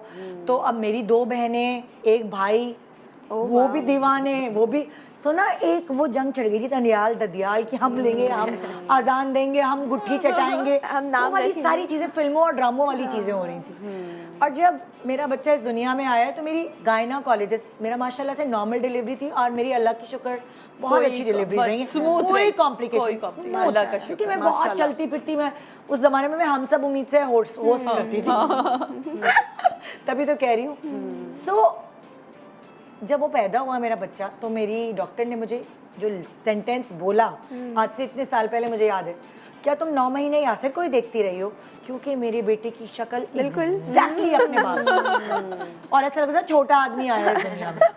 मतलब होता है ना, लड़का लड़की का इतना फर्क नहीं पता चलता, शक्ल देख के सब मासूम, लेकिन उसके इतने मर्दाना फीचर्स थे कि मेरे डॉक्टर ने कहा क्या तुम 9 महीने यासिर को ही देखती रही हो? मुझे एक बात याद है, एक होश। और उसके बाद जब वो फिर कुछ देर के लिए मैं थोड़ा, उन्होंने मुझे पेन किलर ऐसी दी कि मैं गुनूदगी में, लाइक आफ्टर डिलीवरी। तो फिर मैं सो गई, फिर थोड़ी देर बाद, लेकिन मुझे पहली दफ़ा बच्चे जब पहला हुआ तो मुझे कुछ नहीं समझ आया कि मेरे साथ क्या हुआ, क्या नहीं हुआ, क्या नहीं यू हुआ। गाइस आर सो लकी कि आप लोग मुझे की बहुत families baby आप लोगों blues, के साथ थी। मुझे बहुत डिप्रेशन, मुझे बहुत बेबी ब्लूज, मेरे साथ भी सेम बहुत ज़्यादा बहुत हुए। होती थी। मेरे 45 डेज होते हैं वो अच्छे नहीं गुजरे, अच्छे नहीं गुजरे। मेरे बहुत बुरी यादें हैं उससे। अच्छा, मेरा भी जो आप फर्स्ट का वो जो फर्स्ट डे की बात कर रही थी, मैं उस पे ही आ रही थी कि क्योंकि मेरा ब्लड प्रेशर बहुत हाई हो गया था और एक ये बहुत स्केयर था कि पता नहीं किस तरह से मेरी बॉडी कोप करेगी इतने हाई ब्लड। और हुआ ये कि डिलीवरी के बाद ब्लड प्रेशर और बढ़ना शुरू हो गया, वो कंट्रोल में नहीं आ रहा था। तो डॉक्टर्स की जो मैं शक्ल देखती थी ना, वो जब वो आके चेक करते थे और उनकी जो शक्ल होती थी और वो एक दूसरे से लुक्स एक्सचेंज, वो एक इतना मेरे लिए ट्रॉमेटिक एक्सपीरियंस हो गया था कि मैं और कोई चीज़ Enjoy एंजॉय नहीं कर पा रही रही थी। हाँ। और मुझे आज तक भी मैं उसके बारे में सोचती हूँ तो मेरा दिल बैठता है, क्योंकि मैं एक डिप्रेशन जो है एसोसिएट हो गया है उस फीलिंग से।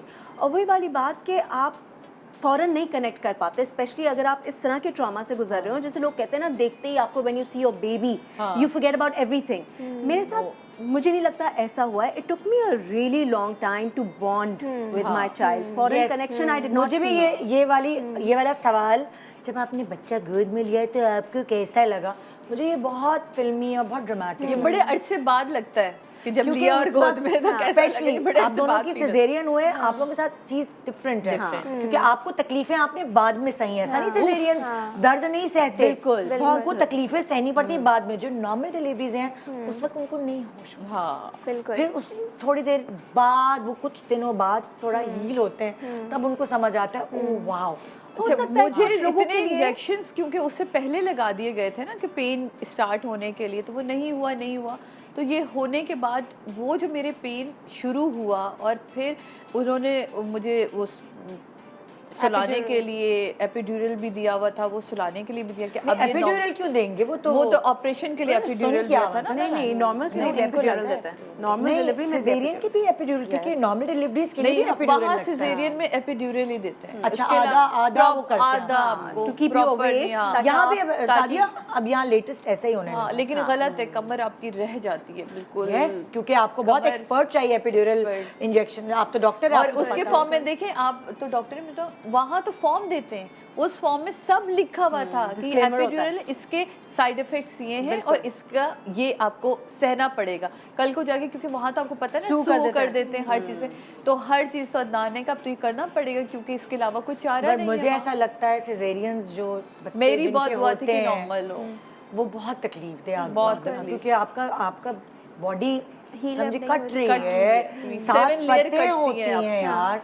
सो जो वो कहते हैं ना नॉर्मल डिलीवरी है यार, वो बहुत लकी होते हैं, स्मूथ हो जाती है। एक छोटा सा ब्रेक के बाद अगला सवाल। इसी तरह आज साल का पहला दिन, हम अपनी ज़िंदगी के उस दिन को याद कर रहे हैं जो आप सबकी ज़िंदगी में आया होगा और आपके लिए भी यादगार होगा। Good morning Pakistan.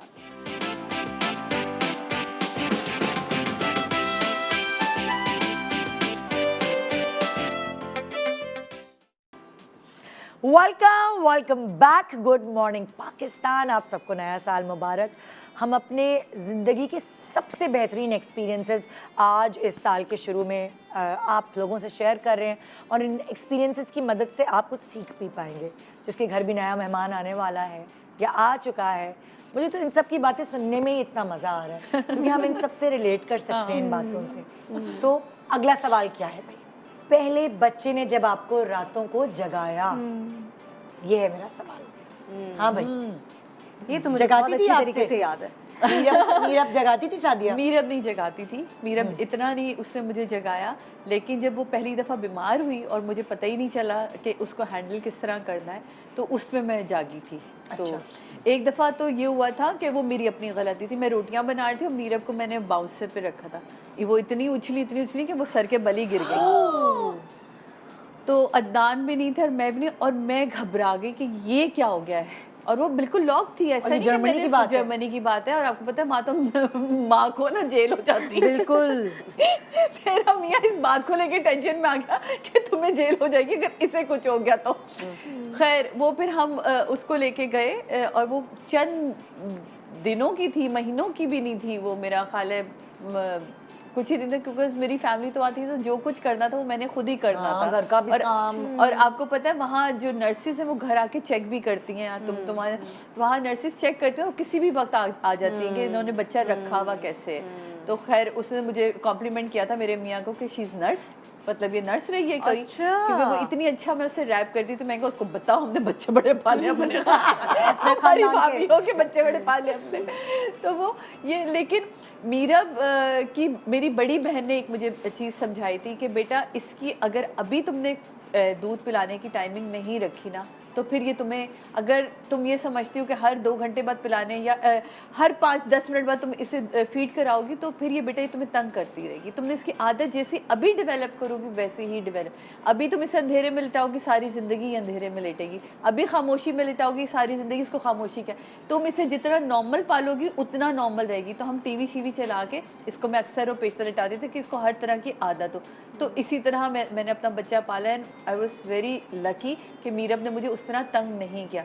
लेकिन जो वो हुआ था उसके लिए हम भागे हॉस्पिटल, जब उसके सर पे, छोटे से सर पे मशीनें लगी, चीज़ें लगी और एक्सरे हो रहा था। मुझे लग रहा था पता नहीं मुझसे बड़ा मुजरिम कोई नहीं हो सकता। और मैं ना सारा, तब तो मैं कुछ नहीं बोली, लेकिन जो घर आके मैंने तवा पलटा और मैं कहा ये जो रोटी गर्म खाने का शौक है ना आपको आज के बाद खुद बना ली। मतलब क्योंकि वो तो प्रायोरिटीज चेंज हो जाती हैं। आपके लिए बना रही थी ना, तो मुझे तो कोई शौक नहीं है, मैं तो 7 बजे खाना खा लेती हूँ। तो मुझे इतना वो, मैं लिटरली पूरी रात मीरब को लेके ना यूं बैठी रही कि बस ये मुझे होता है ना। ये एक दफ़ा मुझे आंखें खोल के देखे और वो सो रही बड़े मज़े से, मुझे देख ले, मैं उसको चेक कर रही हूँ ठीक है, जबकि डॉक्टर ने भेज दिया कि शी वाज नॉर्मल। लेकिन मेरा मीरब को लेके ऐसे इतना बुरा वाला एक्सपीरियंस रातों का नहीं है। आपको याद है? हमने तो बहुत सारी गलतियाँ की थी, बहुत ज़्यादा बड़ी बड़ी गलतियाँ की। एक तो असल में जब आपके इर्द गिर्द बहुत सारे लोग होते हैं तो बहुत सारे मशवरे देने वाले भी होते हैं। तो उन्होंने मुझे कहा कि इसे ठंड ज़्यादा लगती है, इसको बहुत सारी लेयर्स पहनाना। मैं जब बहुत सारे कपड़े उसे पहना दिए तो वजदान जो था वो वूल से एलर्जिक था और मुझे नहीं पता था कि वो वूल से एलर्जिक है।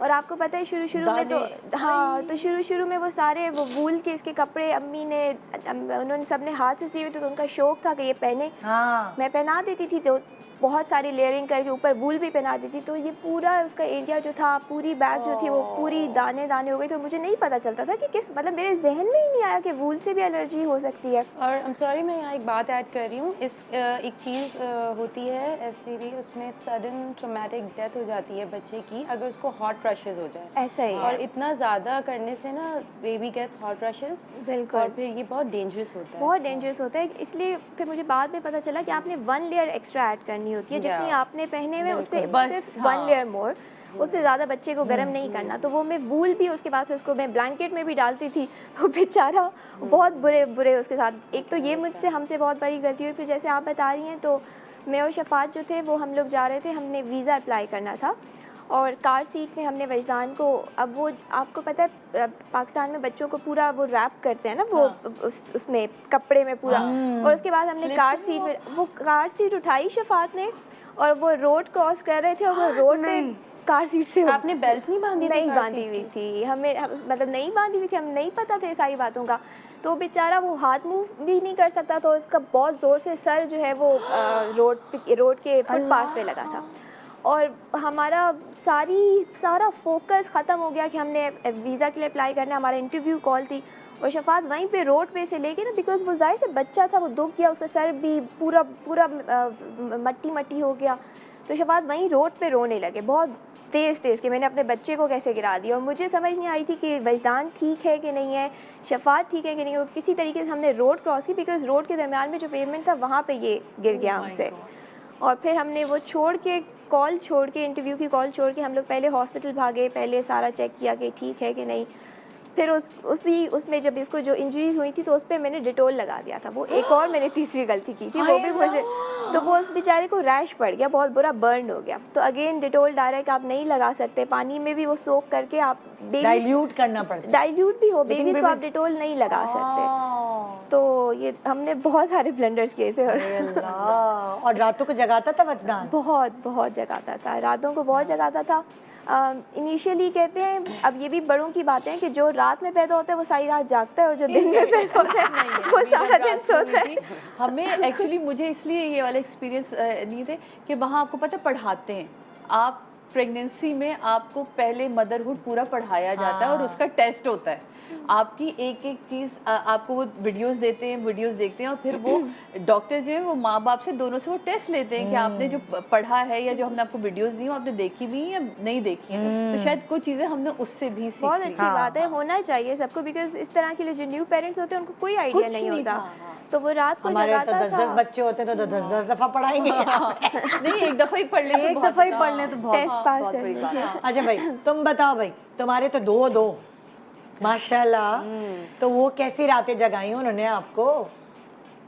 मैडम मेरा टाइम तो अल्हम्दुलिल्लाह बहुत पीसफुल रहा। मैं मेडिसिन खाती थी तो मुझे मोस्टली नींद आती थी, तो मेरे हस्बैंड ही ज़्यादातर देख रहे होते थे, मेरी मदर देख रही होती थी। इसका मतलब इस शो में तुम्हारे हस्बैंड को भी होना चाहिए। बिल्कुल, उनको नर्स ने सिखाया। वो डायपर चेंज नहीं कर रहे थे तो नर्स ने उनको खड़ा करके बोला कि कौन करेगा, तो आपको सीखना होगा। तो उन्होंने सीखा, फिर उन्होंने ही मुझे सिखाया, क्योंकि मुझे नहीं पता था how to change a diaper, because पहले नया डायपर रखते हैं, then you put the another, सारी डिटेल्स हॉस्पिटल में सिखाई गई थी और मुझे जो नहीं पता था वो मेरे हस्बैंड ने मुझे बताया, जिससे मुझे कोई ऐसा फ़ायदा उस वक्त नहीं हुआ बिकॉज मैं रेस्ट करती थी मोस्टली। लेकिन एक रात बहुत फ़नी सीन हुआ था कि मेरे बेटे को, जो बड़ा वाला मेरा बेटा है आर्सन, उसको ना गैस हो गई थी, वॉज अ कॉलिक बेबी, दोनों बेबीज कॉलिक थे but he got this thing first. तो फिर पूरी रात वो रो रहा, पूरी रात गुजर गई, 4 घंटे गुजर गए, उसका रोना बंद नहीं हो रहा। तो फिर मेरे अच्छा मैं इतनी बेहोश हो रही कि मुझे पता भी नहीं था। मेरे हस्बैंड ने ना काफ़ी कॉल की हॉस्पिटल में और वहाँ पे पीडियाट्रिशियन को कॉल की, तो उन्होंने, पीडियाट्रिशियन बहुत रिलैक्स थी, उन्होंने बोला कि आपने कुछ नहीं करना, आप बस इसको पीछे से टैप करते रहे। और फिर वो उन्होंने यही किया और फिर 1 घंटे बाद, इन 4 घंटों में 3-4 दफ़ा कॉल की, तो उन्होंने कहा आप बस यही करते रहें, कोई दवाई नहीं देनी, कुछ नहीं देनी। शुरू के 3-4 दिन की बात है ये। और फिर यही हुआ कि उसको वो कर रहे थे, थपक रहे थे पीछे से, तो फिर ही रिलीज्ड हिज गैस, और फिर जैसे ही उसने गैस रिलीज़ की वो फ़ौरन सो गया। और उससे हमें रियलाइज़ हुआ कि पैनिक नहीं करना चाहिए, और बस आप उसको गैस होती है तो आप उसको पीछे ऊपर अच्छी तरह 2 घंटे 3 घंटे मेरे हस्बैंड ने उसको थपका है, तब जाके उसकी वो गैस रिलीज़ हुई और फिर वो सुकून से उसी वक्त सो गया। वाओ शमीन। अच्छा, my baby was very good in that way. शुरू में तो ये हुआ कि ब्लड प्रेशर इतना हाई था, मेरी नींदें ही उड़ गई, तो वो बेबी ने नहीं जगाया, मैं खुद जाग रही थी, मैं पागलों की तरह पूरी रात बैठी रहती थी, मैं 3-4 दिन तो सोई नहीं हूँ, आई कुडंट स्लीप। तो वो तो बेबी ने नहीं जगाया। हुआ ये कि बिकॉज आई वाज नर्सिंग, वो कोई काम पे तो जाना नहीं होता था, अदरवाइज आई अंडरस्टैंड कि यू नो फीड एक ज़रूरी होता है formula. I was nursing exclusively, और 5वें दिन या 6ठे दिन कोई गेस्ट आया और वो समोसा ले आया आलू का, आपने खा लिया? और वो मैंने बैठ के खा लिया क्योंकि मेरा बड़ा दिल चाहा। और उसके 1-1.5 या 2 घंटे बाद माय बेबी स्टार्टेड क्राइंग। 8 बजे रात को रोते रोते 12 बज गए। मेरी अम्मी ने डांट के मेरा हशर कि आलू का समोसा कौन खाता है, बेबी डिलीवर करने के बाद आलू का samosa of all the things. मैंने कहा हाँ, मुझसे बहुत गलती हो गई, लेकिन ये मेरा 3-4 दिन का मसला नहीं था। फिर मेरा ये 3 से 4 महीने चला है और वो टाइम बंद गया था।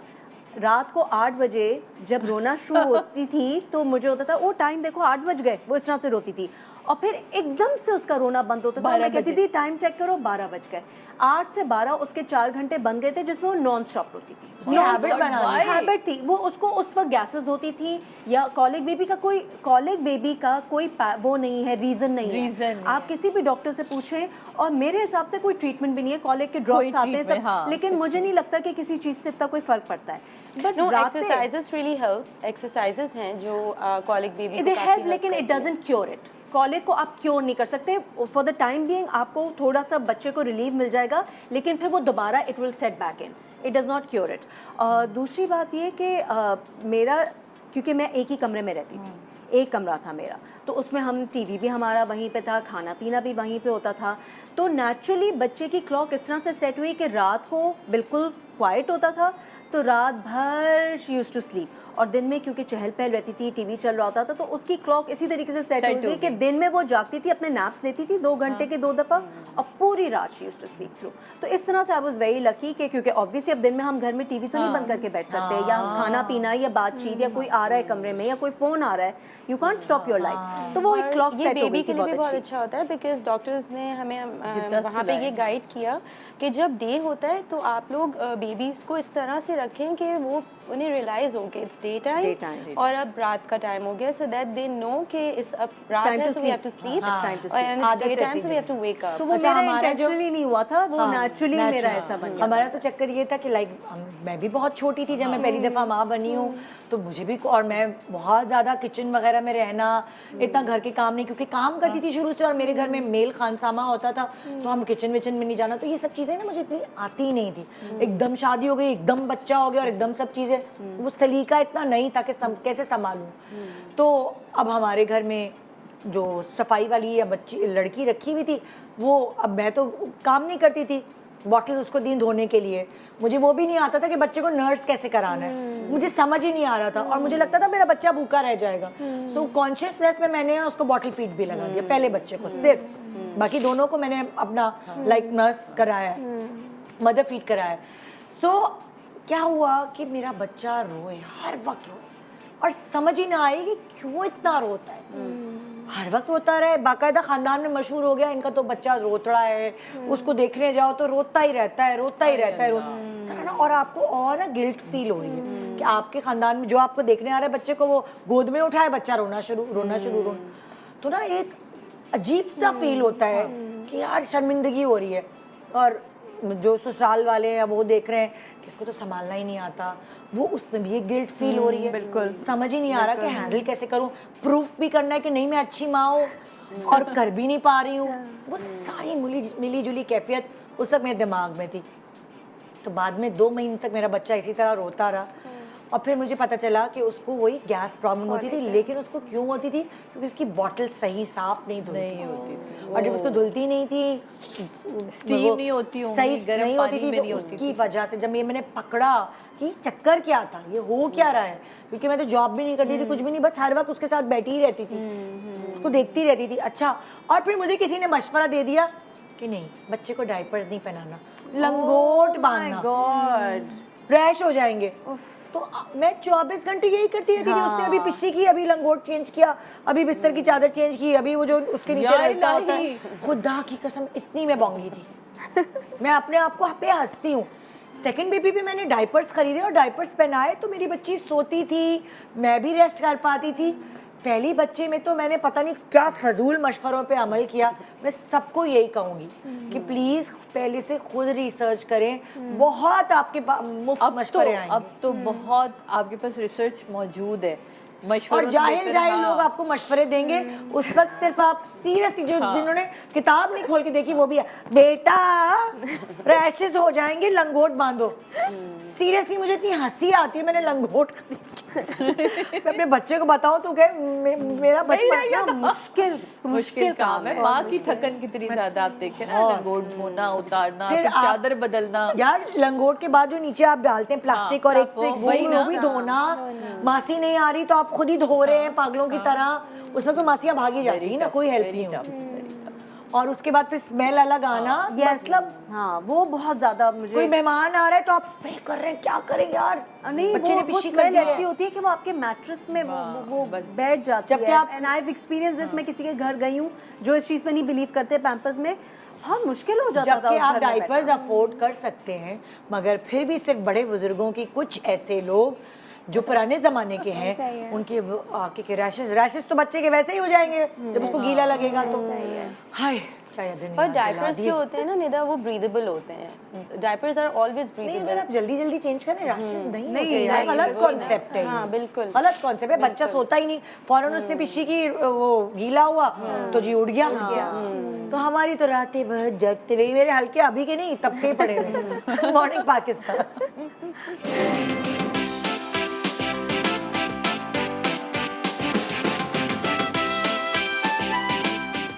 Welcome back. Good morning Pakistan. आज हम अपने उन वक्तों को याद कर रहे हैं जिस वक्त से शायद अगर आप पेरेंट्स हैं तो सब गुजरे होंगे। आपका पहला बच्चा आपके हाथ में जब आया, आपकी एक्सपीरियंसेस, आपकी इंस्टीट्यूशन वही है। चाहे आप पहले कितना भी सीख लें, लेकिन जब तक आप खुद माँ बाप नहीं बनते तब तक आपको कुछ समझ नहीं आता कि एक्चुअली असल ज़िंदगी का रंग है क्या। तो आइए अगले सवाल की तरफ चलते हैं। इस नए साल का अगला सवाल, पहली नरम ग़िज़ा क्या खाई?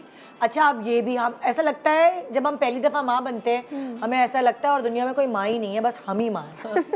ये मेरे मियाँ का जुमला बोला तुमने, है ना? तुम ही माँ बनी हो सिर्फ। हमें लगता है, हमें वाकई हमें लगता है। आई थिंक ये हर मियाँ का डायलॉग होता है। क्योंकि आपके जो घर में और बड़े बुजुर्ग होते हैं वो क्या करते हैं, बच्चे को छुप छुप के चटाते हैं चीज़ें। और अगर हम पढ़ा हुआ होता है, रिसर्च की होती है कि बच्चे को नहीं इस वक्त ये नहीं देना, उस वक्त वो नहीं देना, आपके ना बहुत सारे माइंडसेट सबके अलग अलग होते हैं। क्लास आपकी सास, आपकी नंद, आपके जो भी घर में देवरानी जेठानी है, आपके अपने, सबको बहुत मशवरे देने होते हैं। आपकी अम्मी भी, आपकी बहनें भी, सारे मैके वाले भी। बिल्कुल। और उस वक्त आप बिल्कुल ऐसे होते हैं, जी जी जी जी। उस जी में ना आपकी वाट लग जाती है सीरियसली। अच्छा, मेरा इससे बिल्कुल ऑपोजिट एक्सपीरियंस रहा है दोनों साइड ऑफ द फैमिली में, मेरी साइड भी और ददियाल भी। बहुत ज़्यादा, क्योंकि बच्चे हो चुके थे फैमिली में, तो मुझे ये लिबर्टी थी कि जैसे पालना है पालो। बेटा तू नेग्लेक्टेड थी, ये मत बोल। पांचवी एक तो तू नेग्लेक्टेड थी, ये तुम मरम मत रखो। मुझे लगता है क्योंकि मेरी बहनें भी जैसे एक्चुअली मैंने अपनी बहनों के साथ भी एज आई सेड कि बहुत हेल्प किया था, तो बहुत सी नो हाउ तो मुझे भी थी कि क्या करना चाहिए क्या नहीं करना चाहिए। वो बेसिकली वो लोग हेल्प करने के लिए कर रहे होते, पता है, मैं तुम्हें बताऊं, ऑफ कोर्स वो उनकी कोई दुश्मनी नहीं होती। ये आपको उस वक्त लग रहा होता है वो दुश्मन है, लेकिन जब आप मैच्योर होते हैं तो आपको लगता है यार वो तो हेल्प कर रहे थे, अपने 2 सेंस ही दे रहे होते हैं यस। लेकिन कभी कभार आपको हेल्प की ज़रूरत नहीं होती, क्योंकि इतने सारे लोग जब मशवरा देंगे तो आप किसकी सुनेंगे। फिर माइंड भी कर जाते थे, तुमने अपनी अम्मी का मशवरा सुन लिया, मेरा नहीं सुना, या अम्मी माइंड कर जाएंगी, तुम तो अपनी सास का ही मशवरा सुनते हो। तो ये इन सब चीज़ों से भी वो लड़की जो पहली दफ़ा माँ बनती है वो इन सब चीज़ों को भी बेयर करती है। हाँ, वो भी बेयर करती है। कंबाइंड फैमिली में वो बेयर करती है। ऐसे जैसे हमारे जैसे लोग जो बिल्कुल ही अपनी फैमिली से दूर बच्चा पैदा करते हैं, उनके लिए भी बिल्कुल अलग क्राइसिस होते हैं, अलग क्राइसिस, अलग ही चीज़ें होती हैं। कि आप सोचे, मैं ज़िंदगी की सबसे बड़ी खुशी लेके हॉस्पिटल से घर जा रही हूँ, घर पहुँची हूँ, घर का ताला मैं खुद खोल रही हूँ, तो मैं इतना रोई थी सीढ़ियों पे बैठ के, क्योंकि मुझे अपनी भाभी का आना याद था, जो हमने वेलकम किया था उनको, हमने सदका उतारा था, बकरे कटे थे, सारी चीज़। तो मैं अदनान की शक्ल थी, मैं इतना रोई, मैंने कहा कोई सदका उतारने वाला भी नहीं, कोई फिर अदनान अंदर गए, जल्दी से जाके उन्होंने सदका उतारा और मिर्चें उतारी। तो मैंने कहा ये तो कह क्यों हुआ ना, आपने तो खुद कुछ भी नहीं किया। कहते हैं मैं तो सारा वक्त तुम्हारे साथ लगा था ना, तुम्हारे साथ नहीं पता होता। जब आपकी बहनें होती ना, ये चीज आपकी बहनें करती हैं, या फिर बहुत प्यार करने वाली नंदे और सास होती है, तो वो बेचारे वो लोग भी दूर, और हम भी तो बहुत, ये सारी चीजें भी जो अकेले माँ बाप बनते हैं ना, उनके लिए भी बड़े एक्सपीरियंस। अच्छा, मेरा सवाल ये था कि आपके बच्चे का पहला सॉफ्ट खाना, यानी कि दूध के बाद पहली दफा वीविंग कहते हैं ना उसे, है ना, पहला खाना क्या था वो? अब मैं अगर आपको बताऊं, वीन ऑफ करते हैं आप, वीनिंग। पहले जो मेरा पहला बच्चा था उसमें तो मुझे इतनी अक्ल ही नहीं थी, तो वो डब्बे के जो चीज़ें आती थी वही घोल के चावल वाला उसको खिला दिया, उसमें मुझे कोई अक्ल नहीं थी। तीसरे वाले में अक्ल आई, मैंने अपने बच्चे को पहली दफ़ा एवोकाडो खिलाया था। मैंने भी, क्योंकि इतने शोज़ वगैरह, रिसर्च, इतनी इन्फॉर्मेशन थी, मैंने अपने बच्चे को सबसे पहले खाना एवोकाडो दिया। और वो अच्छा एक्सपीरियंस रहा? ओहो, सब उसका पेट भरता था। माशाल्लाह, ही इज वेरी इंटेलिजेंट। कहते हैं ब्रेन हेल्थ के लिए बहुत अच्छा है। Brain health, it's a brain. अच्छा, मुझे ये नहीं पता था कि आप बेबीज को खिला सकते हैं। सबसे पहला खाना होता है best for babies. I didn't know that at all. मैं कह रही हूँ ना, देखिए मैं बहुत आउटडेटेड हूँ, मेरा बहुत पुरानी बात है, उसके बाद की आपकी रिसर्च है। आपने ये थर्ड पे किया, ये तो 9 साल पहले की बात बता रही हूँ, जो मेरा 9 साल का बच्चा है। उस जमाने में जब फरीद पैदा होता तो एवोकाडो पता भी नहीं था मुझे, कोई चीज़ होती भी है। हाँ, सो वो वाली चीज़ है। अगर मैं आप लोगों से पूछूं, क्योंकि बहुत सारी समझदार माएँ होती हैं, वो घर में चीज़ें मैश करके फ्रूट्स और ये सब मुझे लगता है जोरे ने ये किया होगा, ऐसा मैंने भी मेरा किया है, मैंने भी किया है, मैंने भी किया है। मैं इस चीज़ में बहुत मैं उस वक्त बहुत फुअर माती, जब पहला बच्चा हुआ मैंने डब्बे के वो लेके चावल वाला ये लो भाई मिक्स। नहीं हमने क्योंकि मेरे मुझे तो नहीं अगेन आता बताना कि हमने वहाँ पढ़ा भी था और हमें उन्होंने वो डी और सादी आप समझदार भी थी और सलीकाशार भी थी। अच्छा अपनी बहनों से कुछ पूछो तो होते थे हम भूल गए, मैं कहा छोड़ दो तुम लोग। हाँ, तो ये मैं बड़ा खुद ही मैं आलू भूल को गई ना। बॉईल करना, उसके अंदर मक्खन मिलाना, तो मुझे याद था कि लम्मा लुबैना को अम्मी किस तरह देती थी। इसी तरह बनाना, उसको मैश करके खिलाना, थोड़ा थोड़ा सा हर चीज़ मैंने उसको चखाई। नरम चावल करके उसके अंदर वो मक्खन डाल के वो मैंने उसको खिलाया। तो मैंने इस तरह की चीज़ें ना काफ़ी, जो घर में सालन बनता था ना उसका ना एक कतरा डाल देती थी वो मैश हुए उसमें, ताकि वो टेस्ट बर्ड जो है ना उसकी डेवलप होना शुरू हो। तो ये सब चीज़ें मैंने बहुत मीरब के साथ की और अदनान भी बड़े खुश होते थे। वो है वो भी चटोरी इसलिए गई है शायद कि उसको हर चीज़ पसंद है। तो ये चीज़ें मैंने की हैं, वो मुझे लगता है कि ये हर माँ को करना चाहिए। अपने अपने हिसाब से अपने अपने एक्सपीरियंसेस देखें कि बच्चा किस तरह का है, उसको उस तरह पालें, कि खिलाएं। बाजार के खानों से बेहतर है जो आप खुद अच्छा बहुत सारी माएँ हैं जिनको बहुत क्रेज होता है कि मैं अपने बच्चे को नर्स करवाऊंगी, लेकिन किसी वजूहत की वजह से मैं नहीं करा पाती। मुझे बहुत शौक था। हाँ, कभी कभार मेडिकल रीजन है उसकी वजह से तो मैं कुछ नहीं कह सकती, लेकिन कभी कभार माओ को आता भी नहीं है। सो फिर डॉक्टर्स समझाते हैं। जब पहली दफ़ा मेरा एक्सपीरियंस हुआ कि मुझे समझ ही नहीं आई कि बच्चे को नर्स कैसे करना है, तो मैंने दूसरे बच्चे में तैयारी की, बाकायदा 9 महीने उसकी तैयारी की, डॉक्टर से मशवरा किया क्या है। ऐसे लैक्टेशन के लिए ऐसे फार्मूला मिल्क्स आते हैं जो माँ को खुद पीने होते हैं। हाँ, ताकि आपके अंदर कैल्शियम की कमी या जो भी कमियाँ हैं वो पूरी हो सकें। फिर उसको किस तरह डॉक्टर ये समझाते हैं क्या क्या चीज़ें हैं। बहुत सारी ख़वातीन सही से अपनी सफाई भी नहीं रखती, उनको ये भी नहीं पता होता। सीरियसली वो डॉक्टर्स समझाते हैं। तो अगर जिसको जो माँ बनने वाली है और उसको वो शौक है ये, तो प्लीज़ एक तो रिसर्च करें। आजकल यूट्यूब पे भी बहुत सारी चीज़ें, शौक से ज़्यादा ये आप बहुत इम्पॉर्टेंट है कि आप अपने बच्चे को नर्स करें। एक सबसे पहले आप अपना वेट उससे ज्यादा कम करते हैं जब आपका मेरे बच्चा साथ ये नहीं कर रहा होता है। मेरी अम्मी कहती थी क्या मैंने तो अपने बच्चों को फीड किया है, तो मैं तो 2 महीने में 3 महीने में नॉर्मल मेरा वेट बच्चा हेल्दी होता है। नहीं, मुझे तो अपनी जान मारनी पड़ी थी टू लूज द वेट। मेरा नर्सिंग से नहीं वेट लूज हुआ। अच्छा, क्योंकि मैं खाती थी। आप खाती थी ना, Yes. क्रेविंग्स होती है मुझे। देखो नर्सिंग से अगर क्रेविंग होती है तो आप खीरा खा लें, आप आड़ू खा लें, जो सारे ऐसे सेब शोरबे वाली जो क्रेविंग हो रही होती है ना, वो ऐसी नहीं होती कि आपको दिल चाह रहा है मिठाई का और आप बैठ के खीरा खा लें। आपको देखने का भी दिल नहीं चाहता खीरा। यू वांट दैट पर्टिकुलर मिठाई ओनली दैट यू क्रेविंग। लेकिन I reduced my weight 3rd time, जब जैसे मैंने 2nd टाइम तुम्हारी वाली हरकत की, मिठाई खानी है, चॉकलेट खानी है और मैं टुन गोपाल हो गई। लेकिन जब तीसरी दफा मुझे पता था ये इतने सारे शोज में आप सब करने लोगों के से बाद क्या आप सीखते तीसरी दफा you were older, you were more mature. I was mature. बिल्कुल, ये और तब मुझे पता चला कि ओह अब मुझे भूख लग रही है, मुझे लगती थी। मैंने चौथे दिन से योगा शुरू किया, चौथे दिन से massages, exercise, yes, and nurse किया माशाल्लाह 2.5 साल। सो और मैंने बहुत जल्दी वेट रिड्यूस किया। हाँ, मुझे बहुत शौक था कि मैं मीरब को नर्स करूं। रबीका तुमने क्या खिलाया पहली दफा? पहली दफ़ा तो मैंने विजदान को, मुझे मेरी मदर इन लॉ ने कहा था कि अंडे की जर्दी से स्टार्ट करो। बहुत स्टार्ट में आप अंडे की जर्दी से स्टार्ट करो, बिल्कुल वो बॉईल करो और जो बॉईल हाफ बॉईल करो, हाफ बॉईल वाली उससे स्टार्ट करो। तो विजदान को फर्स्ट टाइम जो है मैंने वही खिलाई थी।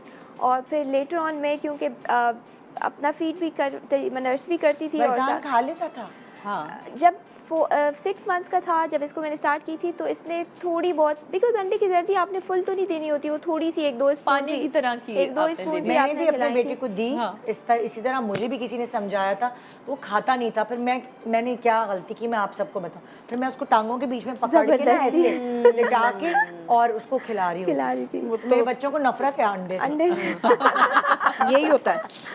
नहीं, वो खा लेता था जब तक मेरे हाथ में था, वो खाता था। जब मेरे हाथ से वेरी गुड प्रोटीन। लेकिन हम अंडा जो है उसको हल्का सा वो करके बॉईल करके, हल्का बॉईल करके और उसके अंदर सुराख कर लें आप और वो निकाल सफेदी हटा दें, सिर्फ जर्दी से स्टार्ट करें।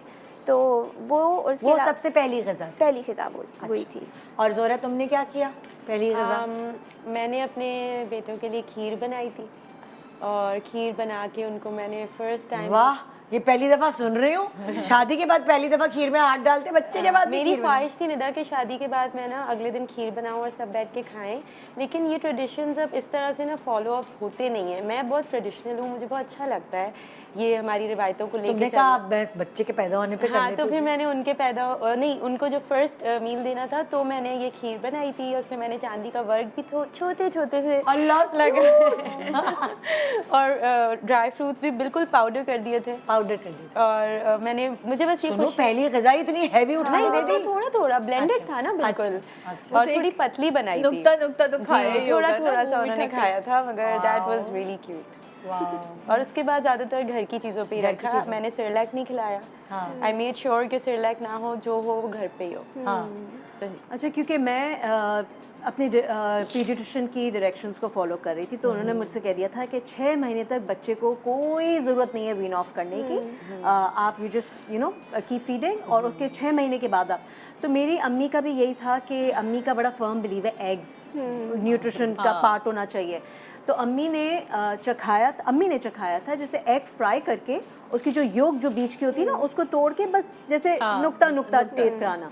लेकिन मैंने, क्योंकि मैं अपनी बहन के साथ रही थी जब मेरी छोटी नीस हुई थी, तो मैंने उनको देखा था, वो लंदन में उस वक्त रहती थी, कि वो चिकन की यखनी निकाल के और यखनी पूरी पका के और उसमें फिर चावल और थोड़ी सी चिकन डाल के उसको पका के और ब्लेंड करके। तो मैंने अपनी यहाँ से, क्योंकि मैं ब्रॉयलर चिकन पे नहीं बिलीव करती, तो मैं देसी मुर्गी मंगवा के, अब आई डोंट नो, प्लीज़ मुझ पे लोग गुस्सा ना करें, आई डोंट नो कि ये बच्चे को देना चाहिए एज अ फर्स्ट मील और नॉट, लेकिन 6 महीने में मैंने देसी मुर्गी की यखनी में पकी हुई दाल और चिकन की, और उसमें कभी गाजर डाल दी, कभी आलू डाल दिया, पका के ब्लेंड करके उसमें थोड़ा सा बटर डाल के मैं वो खिलाती थी। तो वो बड़ा मुझे लगता था कि उससे हेल्थ भी, मुझे लगता था कि इट्स हेल्दी, क्योंकि बच्चा जब आप वीन ऑफ उसे करना शुरू करते हैं ना, सॉलिड देते हैं, तो फिर वो इतना फीड नहीं लेता, क्योंकि उसका पेट भर रहा होता है। तो then you have to make sure कि आप पेट ऐसी चीज़ से भरें जिसमें बहुत न्यूट्रिशन हो। तो मैं ये सेटिस्फाइड रहती थी कि बड़ा हेल्दी और फुल ऑफ न्यूट्रिएंट्स और मिनरल्स और मेरा बच्चे के पेट में खाना जा रहा है, तो मैं ये खिलाती थी। एग मैंने शुरू में इतना नहीं खिलाया, मुझे एलर्जीज़ का बहुत डर होता था। जैसे कि नट्स, मैंने आई मेड श्योर कि 1 साल तक कोई नट्स ना दें, क्योंकि नट एलर्जी ना फॉर्म हो जाए। You have to be very careful with nut. अच्छा, कौन कौन सी चीजें ऐसी जो आपको डर होता है एलर्जी? एक तो अंडे हो गए, एक नट्स हो गए, कुछ बच्चों को केले से भी होती है, उनका ना रेशा जमा हो जाता है। वो तो देखिए, बहुत सारी मैंने ऐसे भी सुनी। क्योंकि बच्चों को मना नहीं है केला खिलाना, तो वो आपसे विद एक्सपीरियंस ही रियलाइज कर सकते हैं कि ये एग सूट कर रहा है या नहीं कर रहा। इस तरह से चावल भी कुछ बच्चों को रिएक्ट कर जाते हैं, उससे भी रेशा होता है। But with time only you will realise कि ये आपके बच्चे पे वर्क कर रहा है, does it suit your child और नॉट। इसके लिए सबसे अच्छा ये तरीका होता है कि एट अ टाइम आप एक फूड एक चीज़ introduce मतलब करें। जैसे आपने नट्स भी डाल दिए, खीर भी डाल दिए, या आपने 2-3 दाल और वेजीज डाल चावल, दी, हाँ। तो उससे आपको नहीं पता चलेगा। इन केस अगर एलर्जी भी होती है तो you can't figure it out कि किससे हो रही हाँ, है। लेकिन अगर मेरा बच्चा रिएक्ट करता उस मील से, फिर मैं उस फूड ग्रुप्स को ना डिवाइड करती कि ये राइस है प्रॉब्लम कर रहा है, या दाल प्रॉब्लम कर रही है, चिकन या वेजिटेबल।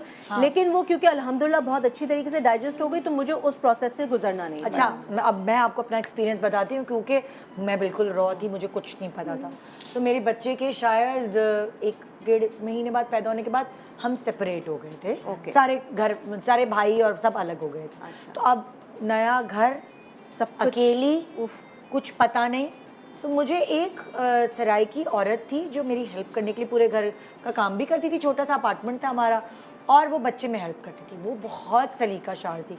उसने घर में देसी घी निकालना, उसने मुझे सिखाया। मैंने बच्चे को सबसे पहला ग़िज़ा दी वो सूजी होती है ना, सूजी को भून के उसके बाद उसको मैं पका के, मैंने ये सुना था कि सूजी खिलाने से बच्चे ना जरा फूलते हैं। और मुझे कोई साबुदाना सो मैंने अपने बच्चे को सबसे पहली ग़िज़ा सूजी दी। वो पहले तो मैंने वो दिए थे जैसे मैंने डब्बे वाला, लेकिन जब ये औरत आई मेरी ज़िंदगी में, तभी मैं उसकी फ़ैन बन गई थी। वो देसी घी घर में निकालती थी, वो जो भी खाना बनाती थी वो देसी घी में पका के, वो जो मुर्गी के पाऊ होते हैं ना, पंजे, सर्दी आ गई जब, उसका जूस, तो उसका यखनी निकाल के हमने फ्रीज कर दिया बर्फ बना के। अब जब भी उसने खिचड़ी बनाना, उसने वो पोषण डाल दिया। कहते थे वो बड़ा ताकतवर चीज़ है बहुत। हाँ, ये मुर्गी के पंजों के यखनी। सो ऐसी छोटी छोटी चीज़ें थी जो हमें, फिर अंडा जो था अंडा उबाल के इसी तरह थोड़ा खिलाना. So माशाल्लाह my eldest one is a very macho man, माशाल्लाह, baby. हाँ स्ट्रॉन्ग बेबी. वो सिर्फ 2 महीने उसने मुझे तंग किया, फिर उसके बाद सारी जिंदगी वही जो उसके वो होते थे ना कॉलिक पेन्स, उसके बाद सारी जिंदगी उसने मुझे खाने में तंग नहीं किया. अच्छा, मेरी बेबी के साथ ये प्रॉब्लम थी कि उसका रिफ्लक्स बड़ा स्ट्रॉन्ग था. कोई भी थोड़ा सा टेक्सचर चला जाए ना, शी वुड थ्रो अप. पूरी मेहनत खराब. तो मुझे फर्स्ट ईयर इस चीज़ का बहुत ख्याल रखना पड़ा. मैं ये सूजी नहीं खिला सकी, साबुदाना, क्योंकि जैसी टेक्सचर उसको फील होता था शी वुड थ्रो अप. तो 1 साल तक, और मुझे मैं बहुत, क्योंकि obviously I didn't want her to stay on blended foods for the rest of her life. तो फिर जब 1 साल की हो गई, दांत आ गए, तो फिर मैंने आहिस्ता आहिस्ता इंट्रोड्यूस कराना शुरू किया. टेक्सचर बहुत मुश्किल हुई. अच्छा, एक मशवरा, जैसे तुम्हारे अब तो माशाल्लाह बड़ी होगी, लेकिन मैं एक मशवरा देना चाहूँगी ख़वातीन को कि ब्लेंडर में ब्लेंड ना करें खाना. मुझे करना पड़ा. नहीं, ब्लेंडर में ब्लेंड करने से, मेरी एक दोस्त थी, उसने रोटी और जो भी बच्ची को खिलाती रही, वो कितनी बड़ी हो गई थी तब भी वो ब्लेंडर में, वो गलती की ना, बच्ची को आदत हो गई, वो बीकर में अपनी बच्ची को खाना खिलाती थी. सो ये एक बहुत गलत चीज़ है. ब्लेंडर में चीज़ों को ब्लेंड ना करें, उसको इतना पकाएं कि आप उसे चमचे से मैश करें तो वो दरदरे हो जाएंगे. जब वो दरदरे होंगे ना, तो वो बच्चे अपने मसूड़े भी यूज़ करते हैं. उनके मसूड़े भी सख्त होते हैं क्योंकि उनके दांत उसमें से निकल रहे होते हैं. बच्चे को ज़रा चबाने की आदत होनी चाहिए, वरना फिर वो कितने अरसे तक आप लेकिन मज़ा, ये एक मेडिकल कंडीशन है जो मेरी बेटी में थी, रिफ्लक्स एक्शन. जब आपका बहुत स्ट्रॉन्ग होता है ना, तो जो आप जिसकी बात कर रही हो, थोड़ा सा टेक्सचर, चाहे वो जितना ही सॉफ्ट क्यों ना हो, जितना ही मैंने उसे मैश क्यों ना किया, वो नहीं बर्दाश्त कर पाती थी. वो थ्रो. तो अब बच्चे को भूखा तो नहीं रख सकते. तो उस वक्त मेरे पास तुम्हारी कोई बेटी के option साथ नहीं तो था. मेडिकल कंडीशन तो ऐसे होती है बच्चों के साथ भी. औरतें जो हैं वो नहीं, वो अपनी आसानी के लिए ब्लेंड किया, जैसे कौन मैश करे, कौन इतना पकाए, तो इसलिए वो ब्लेंड कर देती हैं. और इसी वजह से 1 साल की जैसी और उसके दांत आए, तो फिर I made a conscious effort कि अब बस बहुत हो गया, अब ब्लेंडेड नहीं करना. अब वो रोएगी भी, क्योंकि थ्रो अप नहीं करती थी, चू तो कर सकती थी. आहिस्ता आहिस्ता फिर मैंने टेक्सचर इंक्लूड करके देन शी केम 1.5 साल की एज से वो नॉर्मल फूड खा रही थी. माशाल्लाह. एक छोटे सा ब्रेक ले रहे हैं, ब्रेक के बाद वापस. सादिया, आपने बता दिया था ना जी. एक छोटे से ब्रेक के बाद सवाल और भी है. मुझे तो लगता है कि इस पे मैं कोई 10 शो कर सकती हूँ. माशाल्लाह. ब्रेक.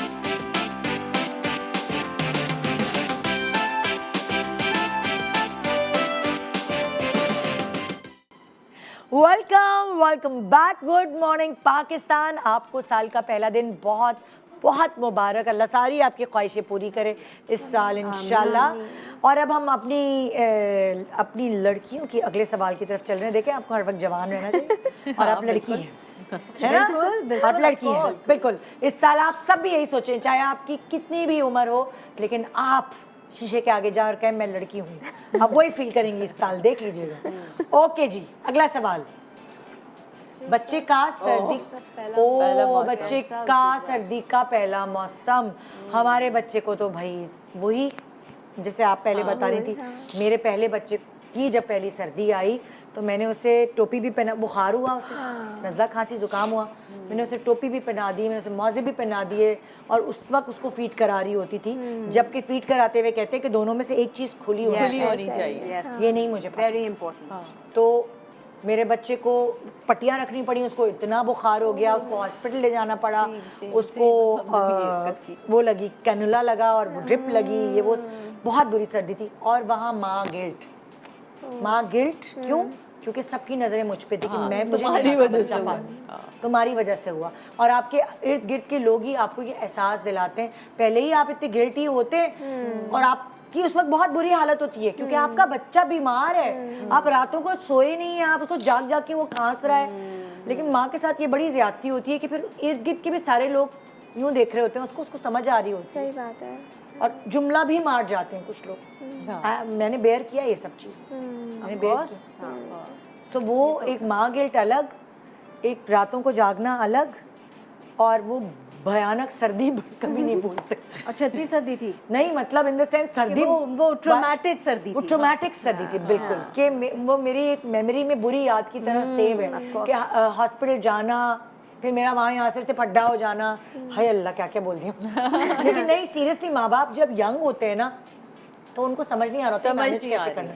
वो भी परेशान है, गेम चल रहा होता है ना. मियाँ भी परेशान, बीवी भी परेशान होती है, और फिर वो एक टीम नहीं रहते. उनको होता है कि बस हमारा बच्चा ठीक हो जाए। So, ये बहुत मुश्किल दौर होता है पहले बच्चे का, पहली सर्दी। मीरब क्योंकि अगस्त में हुई तो फिर सितंबर अक्टूबर, आपको पता है सितंबर से ही वहाँ मौसम चेंज होना शुरू हो जाता है। तो मुझे अच्छी तरह याद है कि ये छोटी छोटी छींके मारी, छी छी छी कर, तो मैं कहा मुझे लग रहा है इसको ना ठंड है, क्योंकि हीटर भी चल रहा था, मुझे गर्मी बहुत लगती है, तो मैं खिड़कियाँ खोल के रखती थी। तो अदनान मुझे ना हमेशा कहता था तुम्हारी वजह से इसको कुछ होगा, तुम ना, तो मैंने इसको मोजे भी पहना दिए, टोपी भी पहना दी, गर्म कपड़े भी पहना दिए, सब कुछ कर दिया। अच्छा, मैं चेक ही नहीं किया कि इसको बुखार है या क्या। मीरब को बुखार होता है अभी भी, स्टिल अब तक उसका ये कि उसको एकदम फीवर हाई होता है। ओके, बिल्कुल नॉर्मल बैठे बैठे 103 पे चला जाएगा बुखार। तो आप ये हमें उस वक्त पता चला कि हमारे बच्चे के साथ ये मसला है। उसको आहिस्ता आहिस्ता नहीं चलेगा कि पहले 100 होगा फिर 102 होगा, वो डायरेक्टली आपको चेक करना है उसकी आंखों से। अब तो मुझे उसकी आंखें देख के पता चल जाता है कि मीरब की तबीयत ठीक नहीं, जरा इसका बुखार चेक करो, तो फ़ौरन पता चलता है जी बाजी 100 है, पट्टियाँ ले आओ। मतलब मैं अगला सवाल ही नहीं करती, पट्टियाँ ले आओ। 100 से ऊपर जाने नहीं। मुझे डॉक्टर ने बता दिया इसका बुखार, क्योंकि उसको फिट्स पड़ता है मीरब को। पहली दफ़ा मेरी वजह से जो उसके साथ हुआ कि मैंने उसको मोजे पहना दिए, सर पे टोपी पहना दी, उसके ऊपर बड़ी अपने मियाँ की सुन के कि मैंने खिड़की खोली हुई थी। डॉक्टर कह रहे हैं आपने बहुत अच्छा किया कि आपने खिड़की खोली हुई थी, वरना बच्चा गया था। मीरब मेरे हाथ पे, उसके मुँह से झाग निकल रही, मीरब मेरे हाथ पर यूं यूं यूं काँप रही, और अदनान फ़ोन नहीं उठा रहे। मुझे तो समझ ही कुछ नहीं आ रहा कि ये बचेगी नहीं बचेगी, क्या होगा, और नहीं समझ आ रहा कि टोपी उतार दूं, मोजे उतार दूं। मैं उसे लपेटे जा रही हूँ कि क्या हो क्या रहा है। फाइनली मेरे जेठ ने मेरा फ़ोन उठाया। मैं कहा इमरान भाई, मीरब के मुंह से झाग निकल रही है, और वो उस वक्त मेरा ख्याल है मीरब 4 महीने की, हाँ अगस्त सितंबर अक्टूबर नवंबर की, मैं आपको 4 महीने की हुई थी मीरब। और हम वो कह लेंगे मैं आ रहा हूँ बेटा तुम्हारे पास। वो भागी इतनी देर में, उन्होंने अदनान को भी कॉल कर लिया, अदनान ने उनका फ़ोन उठाया। मेरा तो पहले दिमाग घुमा। खैर हम भागे हॉस्पिटल, तो उसने सबसे पहले मीरब के कपड़े उतारे, उसने उसको टब के अंदर लिटाया, ऐसे तिरछा करके टब में लिटा दिया, और उसको रिलैक्स करती रही, रिलैक्स करती रही, रिलैक्स करती रही। उसने मुझसे कोई बात नहीं की, डॉक्टर ने मुझे कुछ नहीं कहा, और बार बार मीरब का बुखार चेक करके, जैसे ही मीरब का बुखार थोड़ा नॉर्मल हुआ तो उन्होंने सबसे पहले उसका सर का एक्सरे पूरा किया कि खुदा न खासे इस पूरे शॉक का असर, सिटी स्कैन, हाँ सिटी स्कैन, क्योंकि दिमाग पे तो नहीं कोई असर किया। जब वो थोड़ा नॉर्मल आया, उन्होंने उसको एक दिन एडमिट रखा। फिर उन्होंने बताया कि आपने तो बिल्कुल कपड़े इसको पहनाने, जितनी गर्मी सर्दी आपके लिए उतनी ही इसके लिए, इससे ज़्यादा नहीं है। अगर आपको ठंड नहीं लग रही है तो बच्चे को लग ही नहीं रही है। आपने इसको बिल्कुल नरम कपड़ों मेरे में बेटे को रखना है। नहीं, बलाज को नहीं लगती ठंड। हाँ। मैं डर रही हूँ, पता नहीं क्या कैसे मुझे बच्चे नहीं हैं। लगती ठंड, जैसे मुझे नहीं लगती। मैं बड़ी खुश, लोग कहते हैं ना कि गर्मी सर्दियों की जैकेटें लो, मैं बिल्कुल नहीं पहनती। अदनान कहता है कौन सी मट्टी हो, मुझे बस एक हल्की सी शॉल चाहिए, मुझे ठंड नहीं लगती। मैं बर्फबारी में भी बड़े सुकून से रहती हूँ। तो वो मीरब के साथ सेम ही हुआ। देन उसने मुझे बताया कि अब इसको जो पहला फिट पड़ा है, अब ये 7 इयर्स तक रहेगा। तो उसके बाद से हम लोग बहुत ज़्यादा कॉन्शियस रहे। उन्होंने उसकी स्पेशल मेडिसिन दी। उन्होंने बताया कि फ़ौरन अगर आपके ऐसे किसी बच्चे को, मैं नहीं बता रही, ये मुझे डॉक्टर ने बताया, आप आगा खान जाएंगे तो वो भी आपको डॉक्टर बताएंगे कि फ़ौरन से राइट साइड की कवर्ड दिलाएं, उसके मुंह में अपनी उंगली रखें ताकि वो अपने जबड़े को बहुत सख्त दबाए ना, और कुछ नहीं करना, उसको आप पट्टियाँ करना शुरू करें या उसके पैर पानी में डिप कर दें ताकि उसका बुखार जो है फ़ौरन कम होना शुरू हो।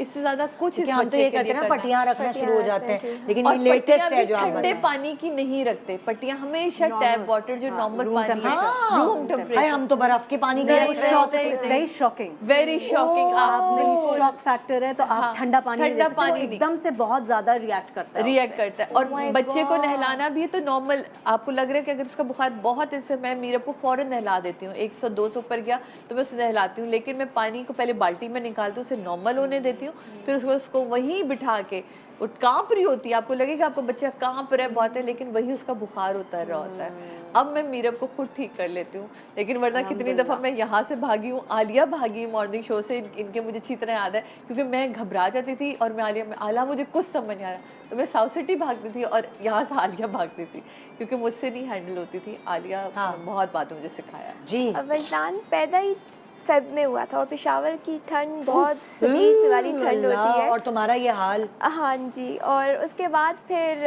इसको 3 डेज़ के बाद जॉइंटस हो गया था। तो उसमें रिकमेंडेड होता है कि आप मॉर्निंग की सनलाइट आप दें, क्योंकि आप ठंड, और वो ये होता है कि आप फुल बॉडी पे समहाउ दें। तो क्योंकि ठंड इतनी ज़्यादा थी और इसके बिल्कुल कपड़े उतार के आप इसे धूप में रखना वो बिल्कुल इम्पॉसिबल था। 1-2 बार मैंने ट्राई किया, लेकिन मुझे खुद फील हो रहा था कि बहुत ज़्यादा ठंड है, इस तरह नहीं हो सकेगा इसके लिए।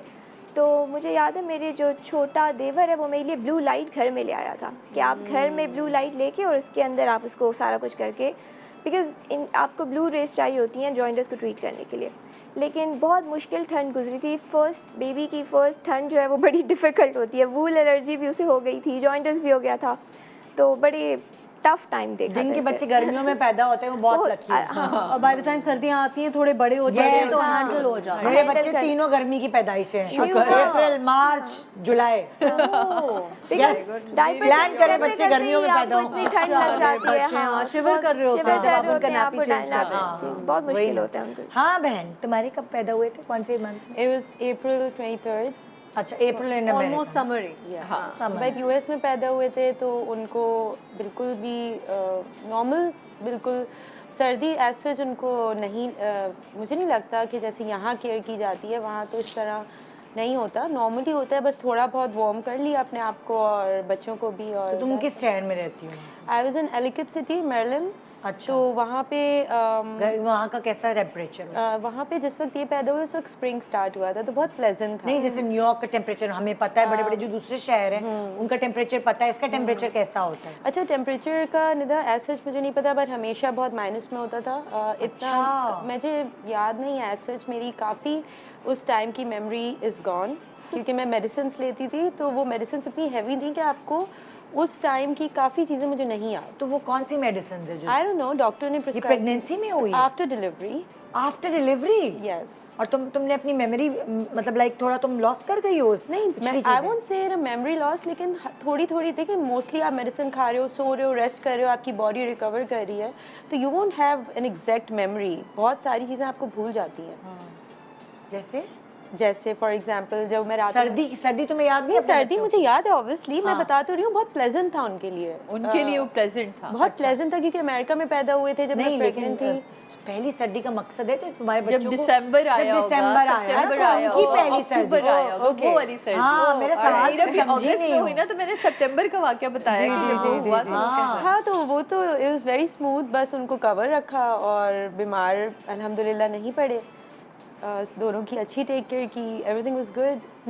मेरे पास इस बारे में कोई कहानी इंडोर हीटिंग भी होती है ना वहाँ पे, तो जरा इजीली मैनेज हो जाता है। मेरे बच्चे की भी पहली सर्दी 10 महीने का था, वो अप्रैल की पैदाइश है, तो जब वो आई तो वो 10 महीने का बच्चा था। तुम्हें शर्मी मेरे बच्चों की पहली सर्दी पाकिस्तान में आई थी। अच्छा। और बहुत अच्छा रहा था मेरा, तो मैंने तो उनको कवर खांसी, नज़ला, जुकाम? नहीं, अल्हम्दुलिल्लाह कुछ कोई मसला। वरना बहुत सारे टोटके होते हैं जो अगर जिनके बच्चों की पहली सर्दी है और वो उस वक्त उनको कोई दवाई नहीं दे सकते, तो बहुत अच्छी अच्छी चीज़ें हैं। जैसे फॉर एग्जांपल अदरक है, अदरक को छील कर अच्छे से धोकर उसके अंदर कचोखे लगाएं और अगर आप स्पून में उसे डालेंगी इस तरह थोड़ा सा रस निकल आएगा। उस रस के अंदर जरा सा खालिश शहद जो घर के अंदर आपका होता है, जरा सा, और उसमें हल्की सी काली मिर्च, ये मिला के किस एज में? 10 यंग 6 बच्चे महीने के बाद? No no no no no no, आप 3 महीने के बच्चे को मैंने दिया। अच्छा। 3 महीने के बच्चे को भी दे सकते हैं। और उस चम्मच को आप जरा सा चूल्हे पे गरम करके, हल्का हमारी सा, अम्मा भी करती थी, हल्का सा गरम क्योंकि उस वक्त बच्चे को आप दवाइयाँ नहीं दे सकते। तो जब आप ये करेंगे और आप अपने बच्चे को ये देंगे तो उसके अंदर जो बलगम जमा हुआ है वो वॉमिट के थ्रू या पॉटी के थ्रू, नहीं चटाना नहीं, आप दे सकते हैं जरा सा, तो वो निकल आती है। ये मुझे किसी मेरे पड़ोसी थे, उन्होंने टोटका बताया था और वो मैंने किया, उससे अफाका हुआ। अच्छा, मेरी मामा ने मुझे बताया था कि पहली सर्दियाँ and you are the first mom, तो तुम्हारे तो पूरा तजुर्बे पे ही औलाद होती है, फर्स्ट औलाद तो इट्स ऑल एन एक्सपीरियंस।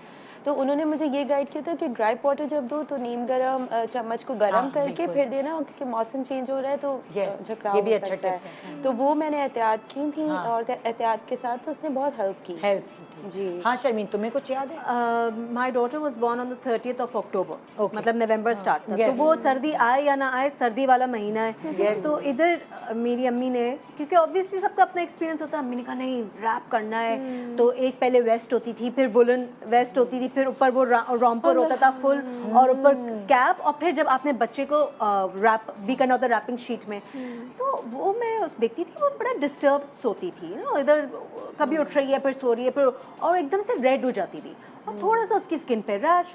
तो मैंने कहा मुझे लगता है इसे गर्मी लग रही है, तो अम्मी ने कहा नहीं गर्मी हो ही नहीं सकती, इतनी छोटी बेबी है, इतना कमज़ोर जिस्म होता है, मौसम बदल रहा है, कोई और मसला है, इसे डॉक्टर के पास लेके जाते हैं।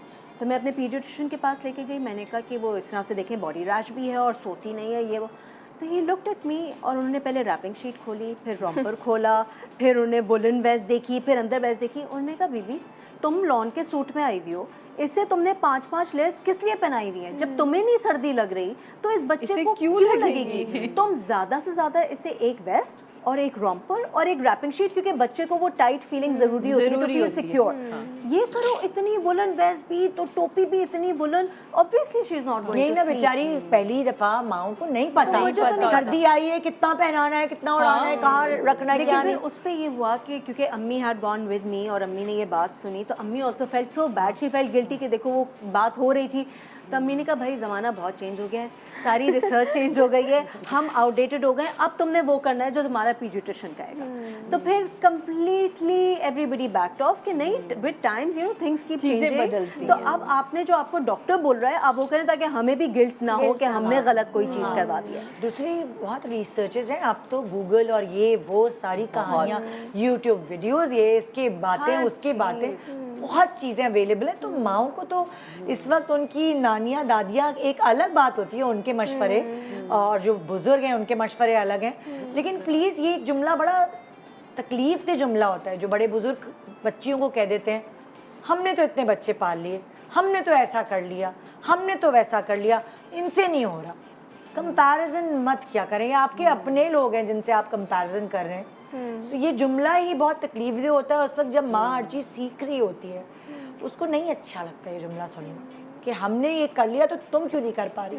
आपका अपना सगा बच्चा एक दूसरे से डिफरेंट होता है, तो आप क्यों उससे मुकाबला कर रहे हैं? मैं ये ऐड करने वाली थी कि सिर्फ बड़े बूढ़ों का ही नहीं, आपके आसपास के जो आपके भी एज के लोग होते हैं ना, जिन्होंने पहले एक्सपीरियंस कर लिया होता है, वो भी अपने बच्चों को जब आपके बच्चे से कंपेयर करते हैं। आई रिमेंबर जब my daughter started walking after the age of 1, तो मेरे एक होती थी जिनका मैं नाम नहीं लूँगी, के उनके उस वक्त 2 या 3 बच्चे थे, चल नहीं रही, डॉक्टर के पास दिखाओ, वो उसकी टांगों का एक्सरे करेगा, वो इसका चेकअप।